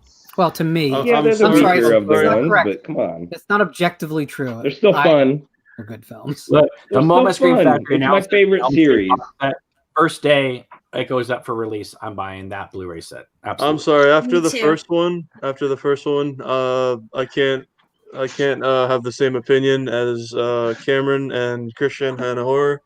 I am not a fan of Nightmare on Elm Street, dude. Give me Jason and Michael. Nightmare on Elm Street films. They're Orc, not you sound funny. like They're Lorne. not scary. They're just they're terrible, dude. They're so bad. They're terrible. I'm sorry. I don't want to make everyone emo here. Oh, but, big like, fat come on. they're just terrible. They're so bad. Nightmare on Elm Agreements. Yeah. Nightmare on Elm Jason is a Street. close second for me, but come on, Orc. Nightmare on Elm Street is my childhood. Yeah, I love Nightmare on Elm Street. Nightmare on Elm Street 1 is the first movie I was allowed, They're so horror fun. film I was allowed to watch without adult supervision. So for Oh, me, it's special. Oh, Tina. And I got my No, but I'm French not counting the kiss during first. that movie. I see what you're saying, but I'm not counting the first Amen. one. Though. After the Amen. first one, it's terrible. It's terrible. I would honestly rank, if I was doing an honest ranking, I would go Halloween and Friday the 13th in the top 2, and then I saw it at third I would 5. put Texas Chainsaw Massacre. This is the whole franchise. Child's Play at 4, and then at 5th I would put A Nightmare on Elm Street. That's how much I dislike the sequels. They're all fun. Child's Play was at the first. Maybe Puppet Master. Child's Play doesn't scare me; it entertains me. Yeah, that's how I feel. Because I didn't see the first one until after I saw the second and 2 and 3. Well, I saw Well, the it's first still one in in your theater. top 5, though, Orc. So Yeah, starting with Orc, answer this question for Lauren and the rest of you. Do you think Lampkin gives a better performance in New Nightmare than the original? I think she gets outacted by the supporting Yeah. cast in the original. Except for I the can last argue movie in that. the original series. Yeah, I she just does. lied. but No, still I over- think she was better in the original. I think, especially when she was setting up the traps for Freddy and explaining to the late great John Saxon. I think she was better in the original. I think she Look, did good in the original. My only issue with the Nightmare on Elm Street 1 now as an adult is she says to her mom, "Have a good night," and then sets her watch for 10 minutes and then starts setting up the booby traps. Yes. Right? Yes. I'm sorry. That probably took her 45 minutes to set those things up, Yeah. not 10 minutes. Cam, you should know by now. There's such a thing called montage time. It runs parallel but not identical to real time. Yes. Yeah, but I didn't like that. Oh, I don't like the booby traps at all at the end of that movie, but I still think the I movie love it. overcomes them. I Well, love the booby traps. So Me too. no, Me too, I Jim. don't mind that. I don't like the part where she sets her clock or watch. My thing is, last us on the left, the parents take out the killers with the booby traps. Then Nancy takes out Freddy with the booby traps, and then people under the stairs. The entire house becomes a booby trap. So it's like that's almost like a trilogy that Wes Craven set up. That's kind of like Home Alone before Home Alone. Exactly. I love the ending to People Under the Stairs. That was like a weird movie. I really appreciated when People Under the Stairs ended. Yeah, I loved it. You didn't like that one either? Lauren is not a Wes Craven fan. I'm not a Wes And I Craven think fan. both of never her say you performances like are Wes perfect Craven for stuff. the movies they're in. I really like Last House. I really like the original Nightmare on Elm Street. I really like The First Hills Have Eyes.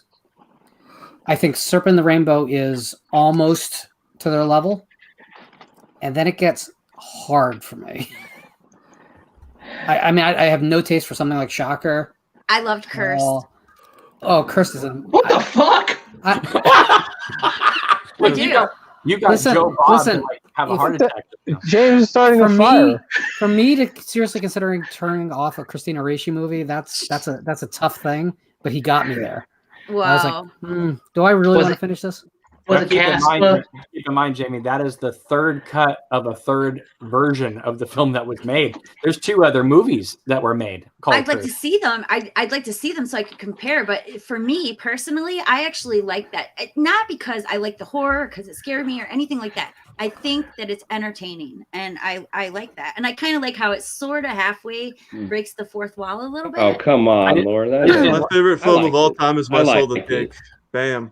I like Nancy's mother in the original, how she explains to her, He is writing, and You're right. Nancy takes the bottle. Screw sleep. Can we do the Visited by Voices, My Soul to Take watch along? Yeah, I would do it. I would do it. I would do it.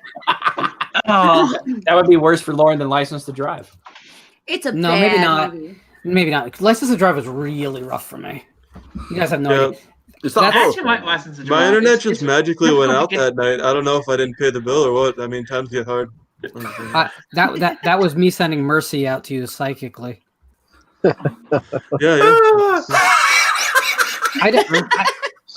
I really don't plan on doing watch-alongs on this channel, because I just think at a certain point that becomes its own. It feeds its own beast, and it's a little bit weird because people watch a movie along with you. I thought Kirst was disappointing and shocker with me. Have you seen that film called? This is the king of it, though, but he can do it. I can't. I don't have the personality. Pierce just loves to see you getting tortured.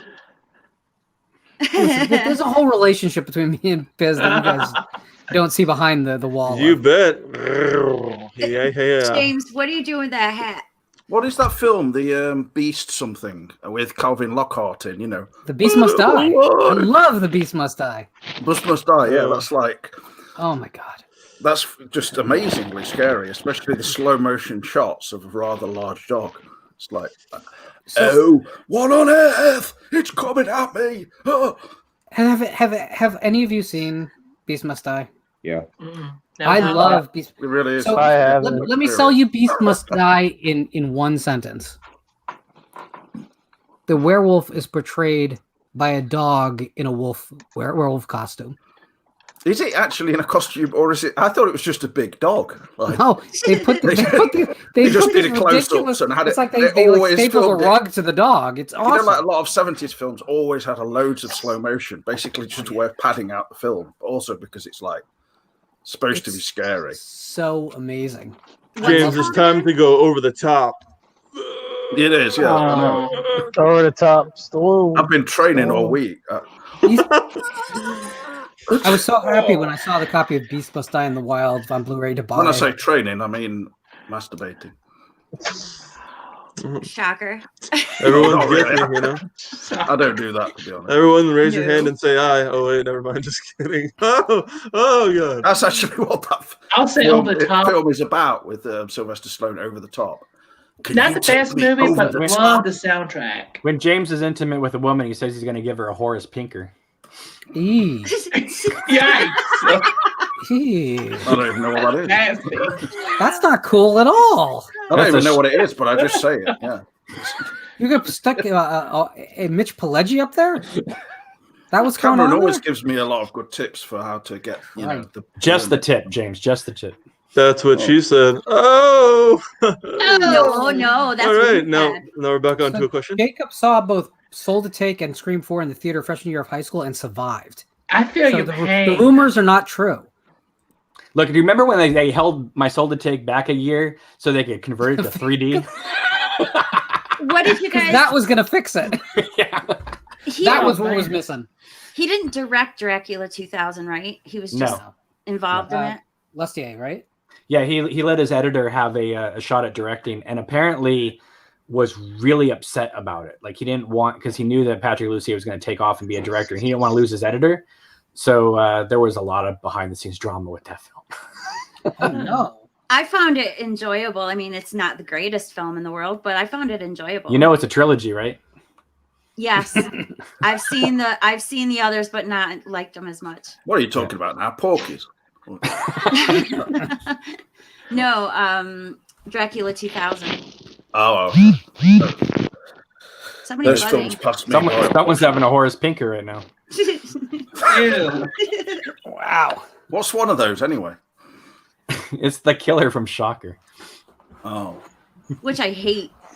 It's a horrible film. It's so funny because there are It's not defenders. good. There's so many people like Shocker's the best, and then you watch it and you go, no, it's not. I went to the theater and I was pissed. I was like, So I want my sad. money back. If we say that here, Jamie, though, we mean like we went to the cinema and we were, a bit inebriated. Laura and I agree. The horror show, aka House 3, is the superior version of that story by every measure. I tried watching Shocker. I was like, oh my god! And the fact that it says Heather Langenkamp is the first build in that film as unnamed victim. You know what's great? You know what's great? Whenever you talk to anyone who really loves Shocker, just do this in your head. Just get out your cell phone, put your time, the stopwatch on immediately, and wait for how long it takes them before they start talking about the soundtrack and not the movie. Yep. I guarantee they all talk about the soundtrack within like the first minute. It's amazing. And the main actor went off to become this director of Marky Mark movies. So as you should if you've made Shocker. Yeah, but it's so funny because if you look at Shocker and then you look at Carpenter's Christine with Keith Gordon and oh my god, I'm totally spaced on his name. Who's his friend in Christine? Dean Stockwell. No, John Stockwell. John Stockwell. Dean Stockwell is another actor altogether. But yeah, those guys went on to be filmmakers too. I mean, it's like there's this whole thing of actors in horror films that went on to direct their own films and be semi-successful in that. I mean, John Stockwell directed Turistas, and so that's where I need to spend my never heard of. What? That's a weird film, man. I saw that one. That was the tourist film where they call them gringos and stuff. It's like the Saw on Vacation. It's very yeah. They could have renamed. He's like Ringo, and he's like all the. I was like, oh, okay. In the UK, it just could have been called something like, What about because so Lauren, you were mentioning Sam Raimi and The Gift, and it made me think about A Simple Plan, which is a film I love. But the guy who did Simple Plan, that wrote the book, also wrote The Ruins. How do we feel about The Ruins? Scott Smith. Yes. Do we like The Ruins? Or not? Because I thought it was disgusting, and yet I still own it. But it's really disgusting when he's doing things with his girlfriend, is just completely, ugh. Yeah. There was a lot of those cave movies back then. Sorry, go ahead. Yeah, The Ruins wasn't about caves. Maybe that scene will work. No. But I mean that and The Descent, and then a few years later you get As Above, So Below. But that's what I meant. Oh, okay. It's been a while since I've seen Simple Plan, but I love it. I think The Ruins is an interesting watch and an interesting read. I don't know that I love either. Smith is one of those storytellers that you never know what he's going to come up with, and I think that's just amazing. So I support, and it's not hard to support because every decade you need to buy a book. It's not. No, but did you feel like the book was on par with the movie, or do you think the movie was below what the book was? Or they're pretty similar, actually. I mean, he wrote the script for the movie. Yeah, they're pretty similar. The ending is structured differently, but it's still the same ending. It's just structured differently. Yeah. But it's a quick read. If anyone wants to read it, it's not a tough read at all. It's a hard Blu-ray to find, and Ben Stiller produced it. I can't believe it. What? Ben Stiller lost a bet. Yeah, probably. If it's hard to find, then I'm mad I didn't pick it up because I saw it in the $5 bin at Walmart when I got my haul list. So. Well, I get angry when I see Pop Funkos at Target for $5, and now I can sell them online for $250 each. I know. I love those Funko figures to death. Oh my you got a lot of them, Joe? I got about 5, but I'm gonna continue to get more. I have one because it was given to me as a gift. It's The Bride of Frankenstein. Big surprise. Oh, that's. But it's literally. I mean, I'll never own another. I've got one of Audrey from Twin Peaks. I just thought I'd mention you. Cool. I will be meeting soon. You know nothing about her, James. I do. No. Lauren, would you ever, if you were to do, they've restored Orson Welles' last film on Netflix. There's a lot of, restorations. They find new prints of stuff. Within 100 years, do you think they'll ever find that missing reel from Bride of Frankenstein? No. No. And what's a shame about that is if you take because it's a murder, basically a murder is committed and it's blamed on the monster, but it's this whole subplot and it's barely in the film anymore. But there was actually a scene in the middle of it that actually was a Pretorius scene that we've lost. So I don't really even care about the Dwight Fry stuff so much, but I want the Ernest Thesiger scene back. And because that's still part of the plot in the film that remains. You could take the murder out and nothing really changes, but there is. I'm sorry, I think Ernest Thesiger kind of steals that movie, and that's a movie where everyone except for Uma is absolutely amazing.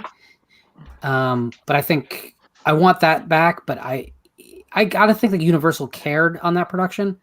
So if they had it, it would have shown up by now. I don't know, because I mean the Psycho 4K release manages to like put together the original version of Psycho, which I don't understand for 40, 50 years why they never put that. It wasn't missing. It wasn't missing. German television has always shown it that way. Right. So I'm saying why didn't we always have that version? Why did they hold it back?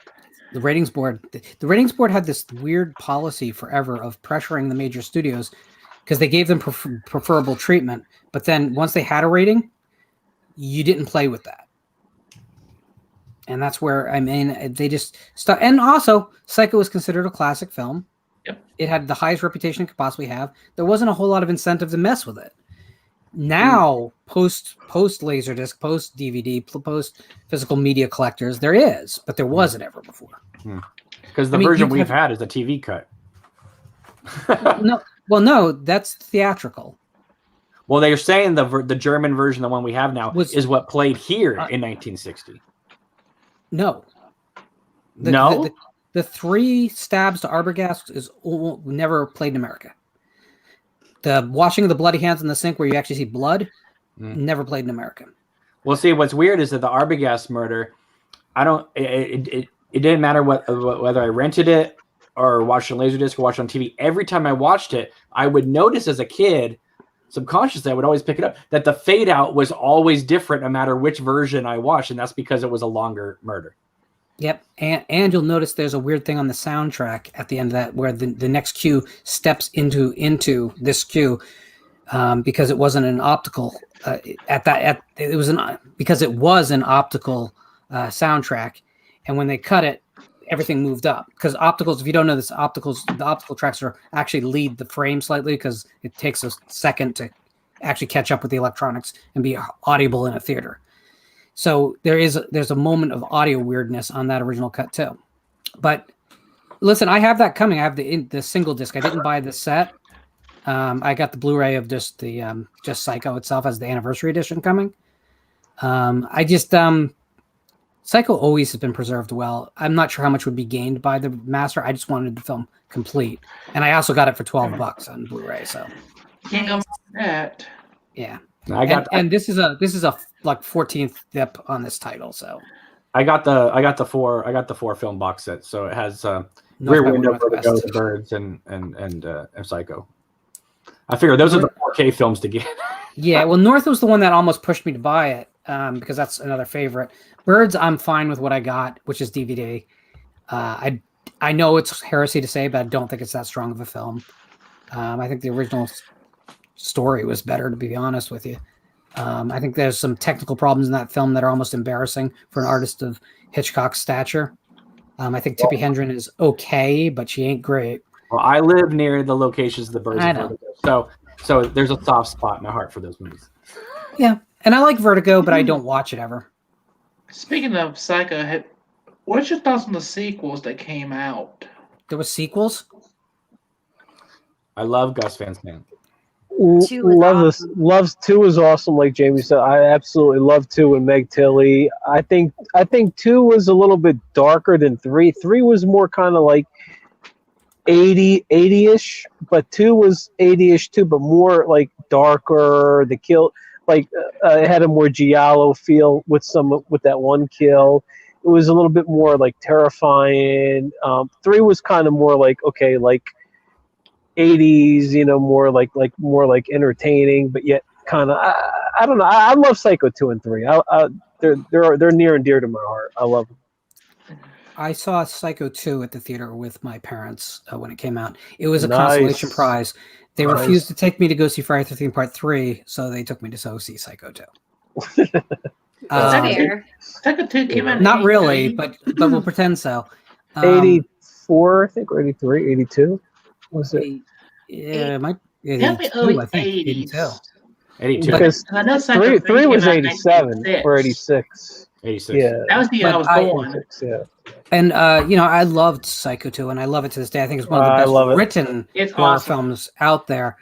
Let alone being a sequel. It's just well written, and it's really. This one, he hated it. I don't know why. They hated it because it had a numeral. Siskel and Evil, but they loved Scream 2. Well, Scream 2 is great. No, it's not. No, I like Scream 2. I like Scream 2. I thought it was good. I think it was. But the best Psycho one. 3 is like one of those films that I like against my better judgment, but it is honestly not a good film. It wants to be a Jallow. Like it looks like a Suspiria wannabe. Yeah, well, Perkins at the time said he was focusing on a conversation between Hitchcock and him, and he wanted the humor in the original film to be more recognized, and he didn't feel that it was. And so Psycho 3 is kind of supposed to be Hitchcockian humor. Take that for what it is. I don't know if it's successful on that front. It's a weird little sleazy film, which in a very high profile, franchise in the genre that usually is thought of as almost top, like almost a upper class franchise. And that film does not live up to that reputation and totally intentionally. Soundtrack's good. I love the soundtrack to Part 3. Does it have Megadeth doing an Alice Cooper song? No, but it's pretty good. I like the soundtrack. Part 3. What do you guys think of? I know everyone likes, usually, probably Lauren doesn't, but Rec 1 and 2, but 3 and 4. What do you guys think of Rec 3 and 4? Because people are really split on those because the directors split up and each one took one. Do you think the series is only 1 and 2, or do you guys like 3 and 4 as well? I've never seen 2. Haven't seen any. Cameron, haven't seen. You don't own the Scream Factory box set, then? Nope. I didn't like Rec enough to get it. I've seen them all. I think Rec 1 and 2 or go ahead, Lauren, first. I just think it's diminishing returns in the orders of release. I think they get worse and worse. Go ahead, Al. Go ahead, Orc. Look, I've been 1 and 2. One is what brought everyone, attention to the movie, and 2 was really good. I wouldn't say it was better, but they're right on par. But not quite as, but like you can't live up to the original. 1 and 2 are almost masterpieces in terms of like found footage horror. 3 with the wedding theme, I think it's I don't know. I'd say probably out of 10, I'd probably have to rate it maybe a 6, and then the ship, I'll be nice and give it a 5 out of 10. So I thought they were both like mediocre, but way better than most of the shit we push out here in the States. Look who's here. Hi, Piz. Mr. Pizo himself. Oh! Hey, wait. Piz is pulling Where's me. your McGriddle, son? He's doing to me. He's in the car like me. Piz, I was in the backyard. I was attacked by murder hornets. They attacked me in the backyard.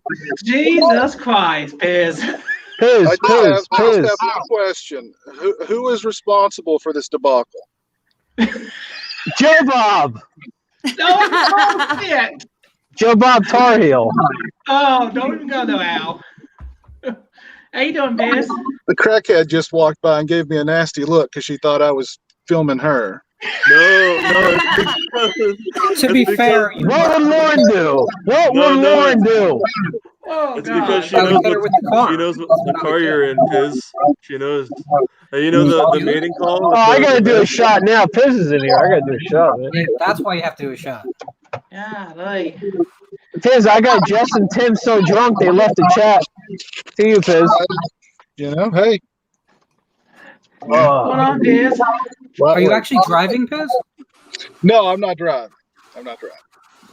Either is Al. Thank God. Thank God, Al. No, I'm not. I'm going to watch Nightmare 2 after this. I think if Al had been driving, he would have left the stream and the planet a long time ago. Yeah. And I think both he and I would be committing some crime at that point. So no, I just want to jump on and say hello. I've been out running around, and you're not at Spirit Halloween again, are you? Actually, I've been to 2 Spirit Halloweens today. Man, what are you looking for?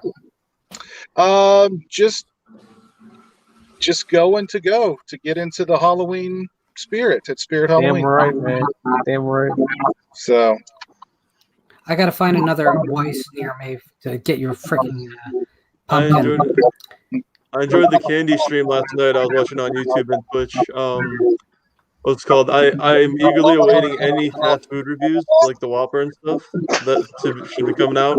And then any other candy you find or Halloween store videos, whatever you have down the pipe. Looking forward to it. That was good stuff. There's definitely more coming. Yeah, someone's echoing big time. Huh? Yeah, I'm trying to figure out who it is right now. It might be me because I'm in a car with the door closed. Nope, it's not. You do have someone's reflecting me. Not me. So how's the stream been? Anything exciting happen on today's stream? Oh, just go back an hour. Oh, Piz, you missed it, man. Go back an hour, dude. Watch an hour, dude. It was the guy who calls in with the porn, right? Well, that happened in the very beginning, but no. It was something even more exciting. And Jamie tried to make everything better, and Jamie had a good, but nobody listened. Everybody was just, no holds barred. I tried to get in there before everything went crazy, but yeah. She was trying to be the mother. Yeah. I was trying. Something came to a slight head that almost for as long as I've been blood. It's blood. Somebody's got a bad echo. Yeah, it's getting worse too. Headphones.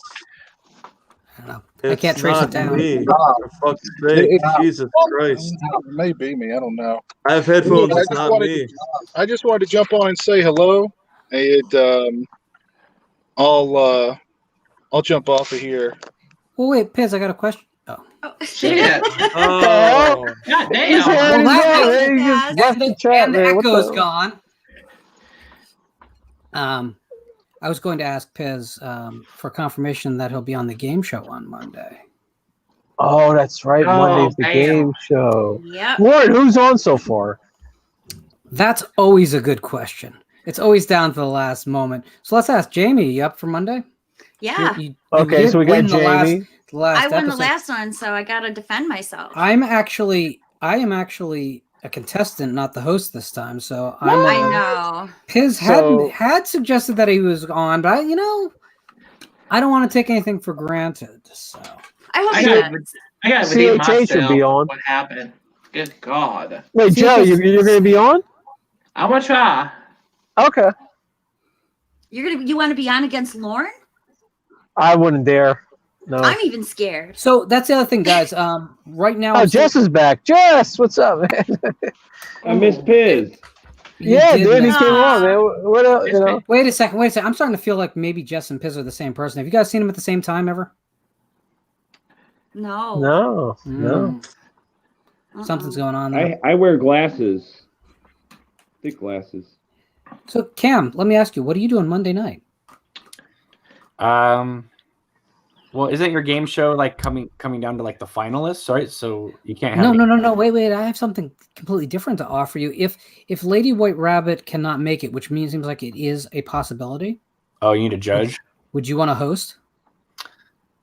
You start at what time? My time. You're 3 hours late from me? Yeah. So what time do you start it? We start at 8. The problem is I watch my kid until 7, so I wouldn't be available because that would be 10 o'clock your time. But I would do it. Let me figure out things, and then But the other thing is, obviously, I can't come up with the questions, so that's the reason I really want to nail it down, because that might give me an advantage if I do that. You'd make a good probably can't do it for this Monday, but it is something I would do in the future. Absolutely. Cool. That would be cool. Cool. Awesome, because I want to be on there against you. Oh, Cameron probably destroy the crap out of us. No, guys, I'm going to end up to be one being embarrassed. There's no question about that.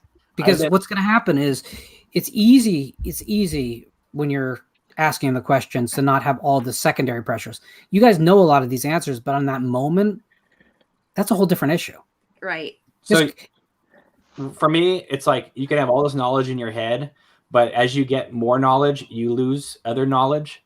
And then when you're put on the spot, it's very different than if you. Yes. Because like sometimes I'll be doing these shows, and then someone will, like today, I just said, "Who is that guy with Keith Gordon?" I totally spaced. Like I would know that's John Stockwell, but in the moment, you sometimes lose it. Yeah. You know what I mean? So I know. And then someone claims you, and they open up Google and they randomly search it when you're on the spot, and you can't search, but you knew the answer already. I love that. The answer is always the answer is always orc. Okay, let's just be honest. The answer is always Kim Coates or Christina Ricci.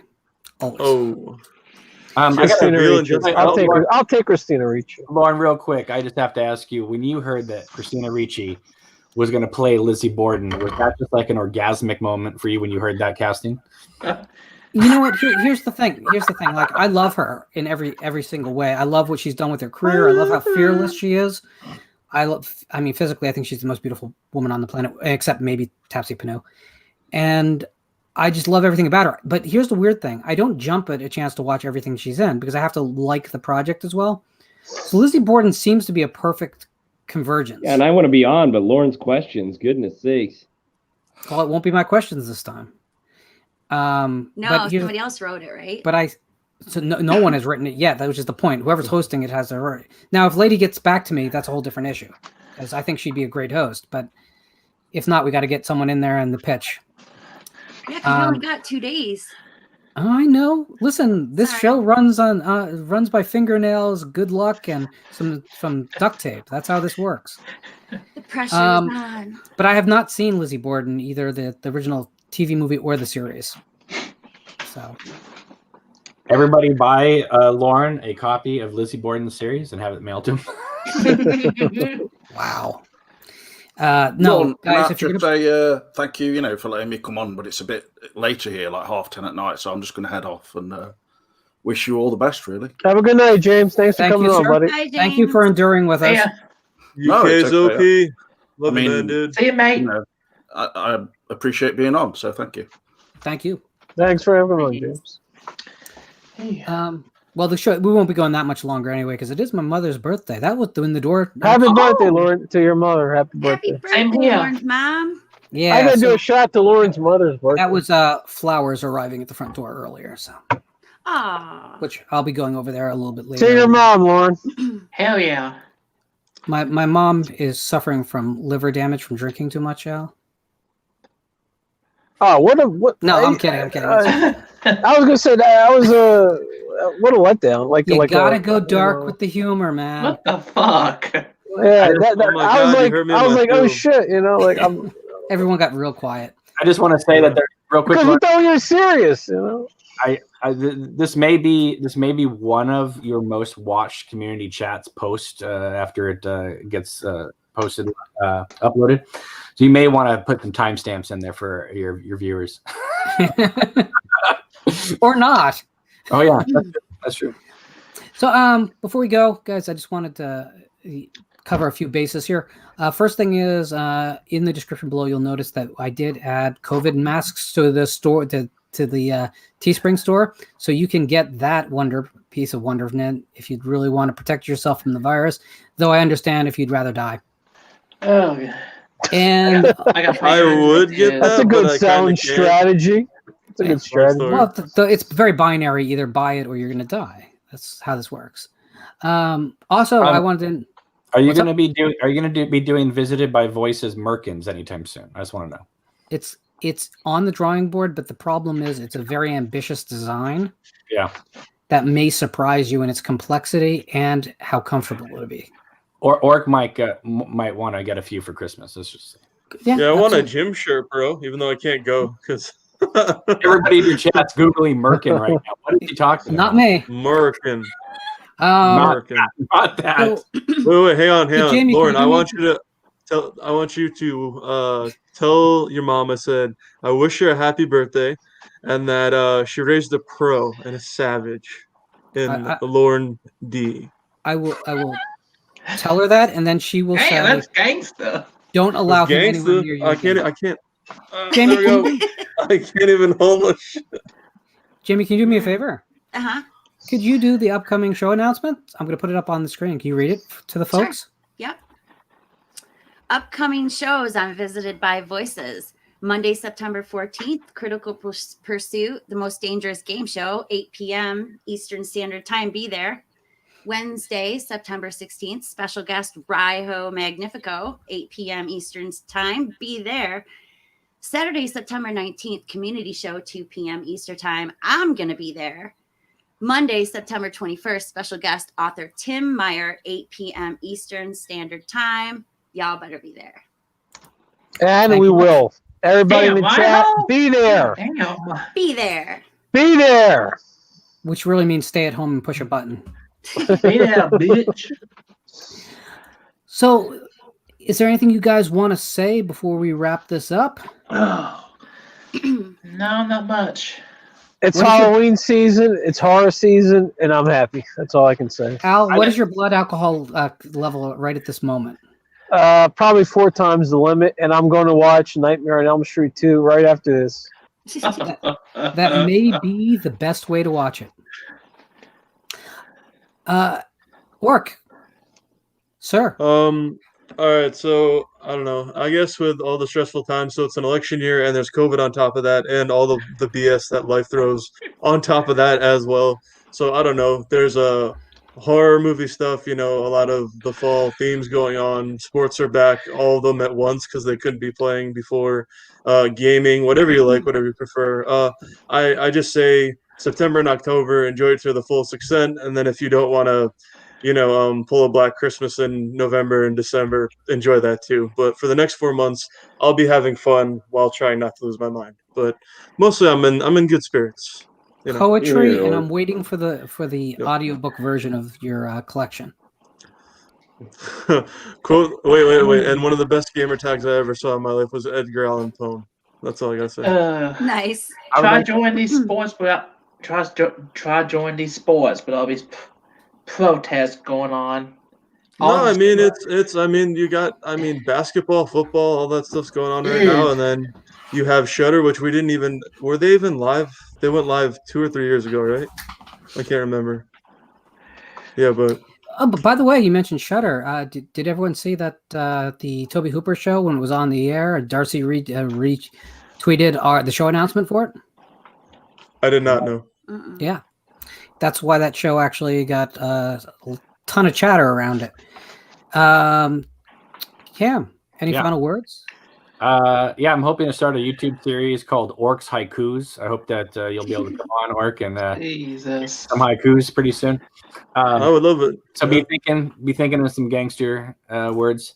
I just want to say something about Spirit Halloween store. Every Halloween before this pandemic, I always like to go to those stores, and yet I never bought anything at those stores. I go in, I look around, I go, oh, that's really cool, and then I leave. I don't know. I think I've bought maybe one thing in my life there. So it's weird. It's like this Halloween tradition, and yet I never buy anything from them. So I don't know how I feel about those stores. I don't know. Maybe it's because it's the only Halloween thing around here, and they don't even let people go trick or treat anymore. You have to go to the mall and go to the stores. Hey, just another quick one. Go ahead. Did you hear about that? About Los Angeles canceling trick or treating? I think you did hear about that. Yeah, that's I can understand that. The whole state's on fire. There's nowhere to go trick or treating right now. Yeah, I saw the news of that. You can ask the burning village if it has any treats for you, but you're not gonna. The only thing you're gonna get is heat. A couple of weeks ago, somebody asked me, I said, what's above you? And I said, fire. They said, what east are you? I said, fire. They said, what's south of you? I said, fire. They said, what's west? I said, the ocean. I remember that. I lived in Los Angeles for 15 years. Snow and ash, every few years. I'm not kidding you. There is a video going around right now of people's drone footage of California with the Blade Runner 2049 theme playing. Yes. Oh, I gotta say that. That is what our state looks like right now. It's ridiculous. Yeah. I lived in Colorado for 8 years, but the thing is what people don't realize is it's not like there were a lot of wildfires, which is where I was going on with that. But that was great. Like that, like some kid would just be like, "Oh, I dropped a cigarette," and it was like literally tons of people lose their houses and stuff. But what people don't get about what Cameron's saying, like in California, Oregon, and Washington State and stuff like that, is it's the air breathing quality. Oh my God, it makes China look like it's normal pre-COVID. Yeah, it's bad. The thing is, California is a very jealous place. Everyone's looking to, they want to be the best at everything. So they said, Australia's on fire. They don't know anything about fire. We'll set the entire state on fire. Well, that's how 2020 began, right? With those Australian fires. Exactly. Oh, yeah. Jesus. It's gonna, so it got to the point where California was like, we're going to start marching other states' senior citizens into our infected retirement communities. Because New York can't have a monopoly on that. What are you gonna say, Joe? Are you in the area that's wildfires? The whole state's on fire, my friend. My niece moved to LA the other day. She lives there now. She just moved there, and I'm like, why are you moving there right now? Did she pack marshmallows? Well, no. She wants to pay $5,000 for a studio apartment. That's what she wants. That's right. I have no idea. She doesn't tell me a whole lot. I wish that she'd tell me some more stuff because I was like, I have connections there. I'm gonna have you followed if you're not. She's gorgeous. You got authoritarian real fast there. Don't worry, Jamie, because gorgeous people they go to Los Angeles and they're surrounded by other gorgeous people.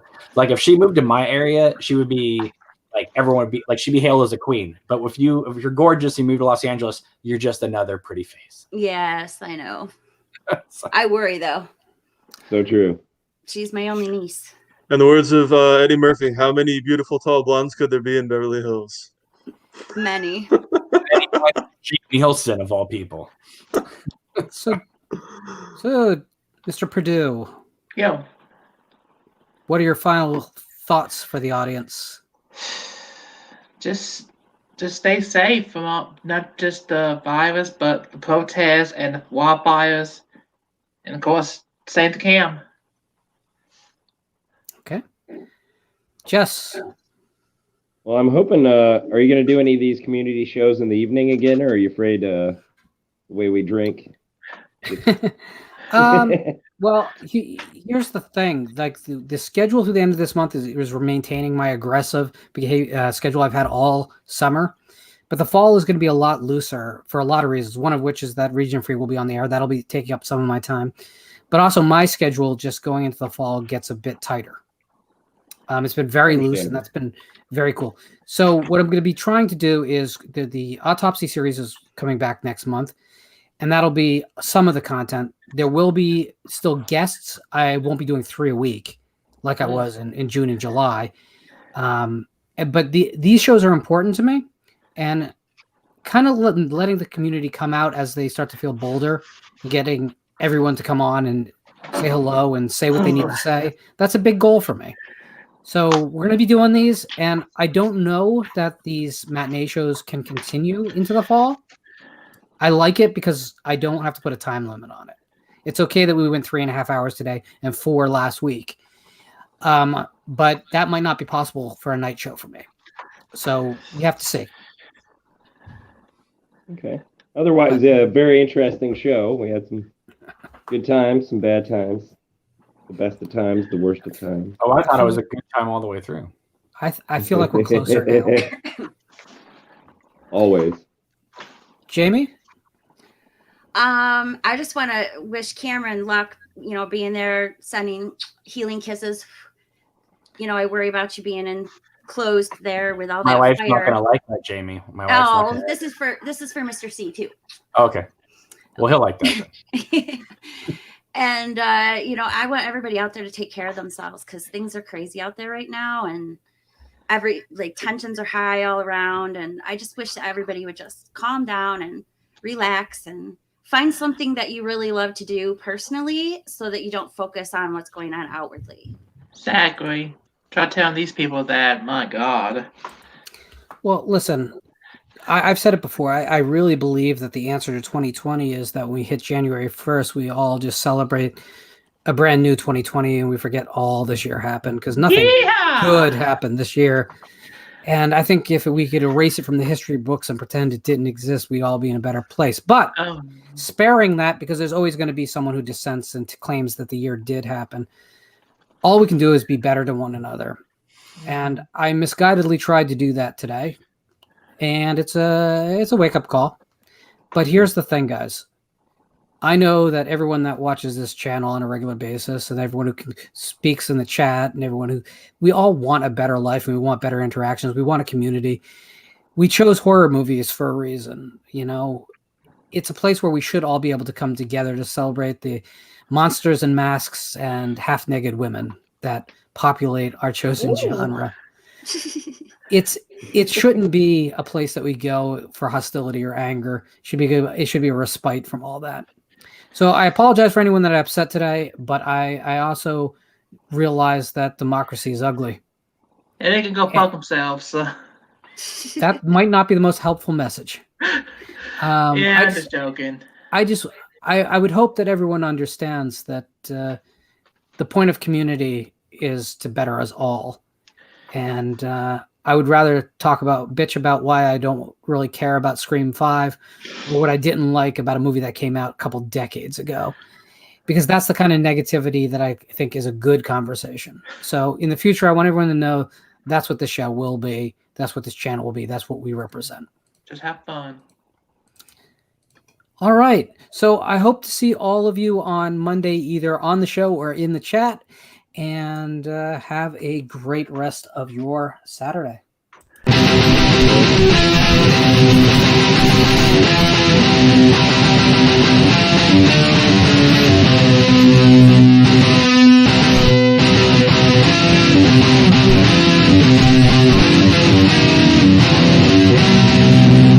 They make movies look bad.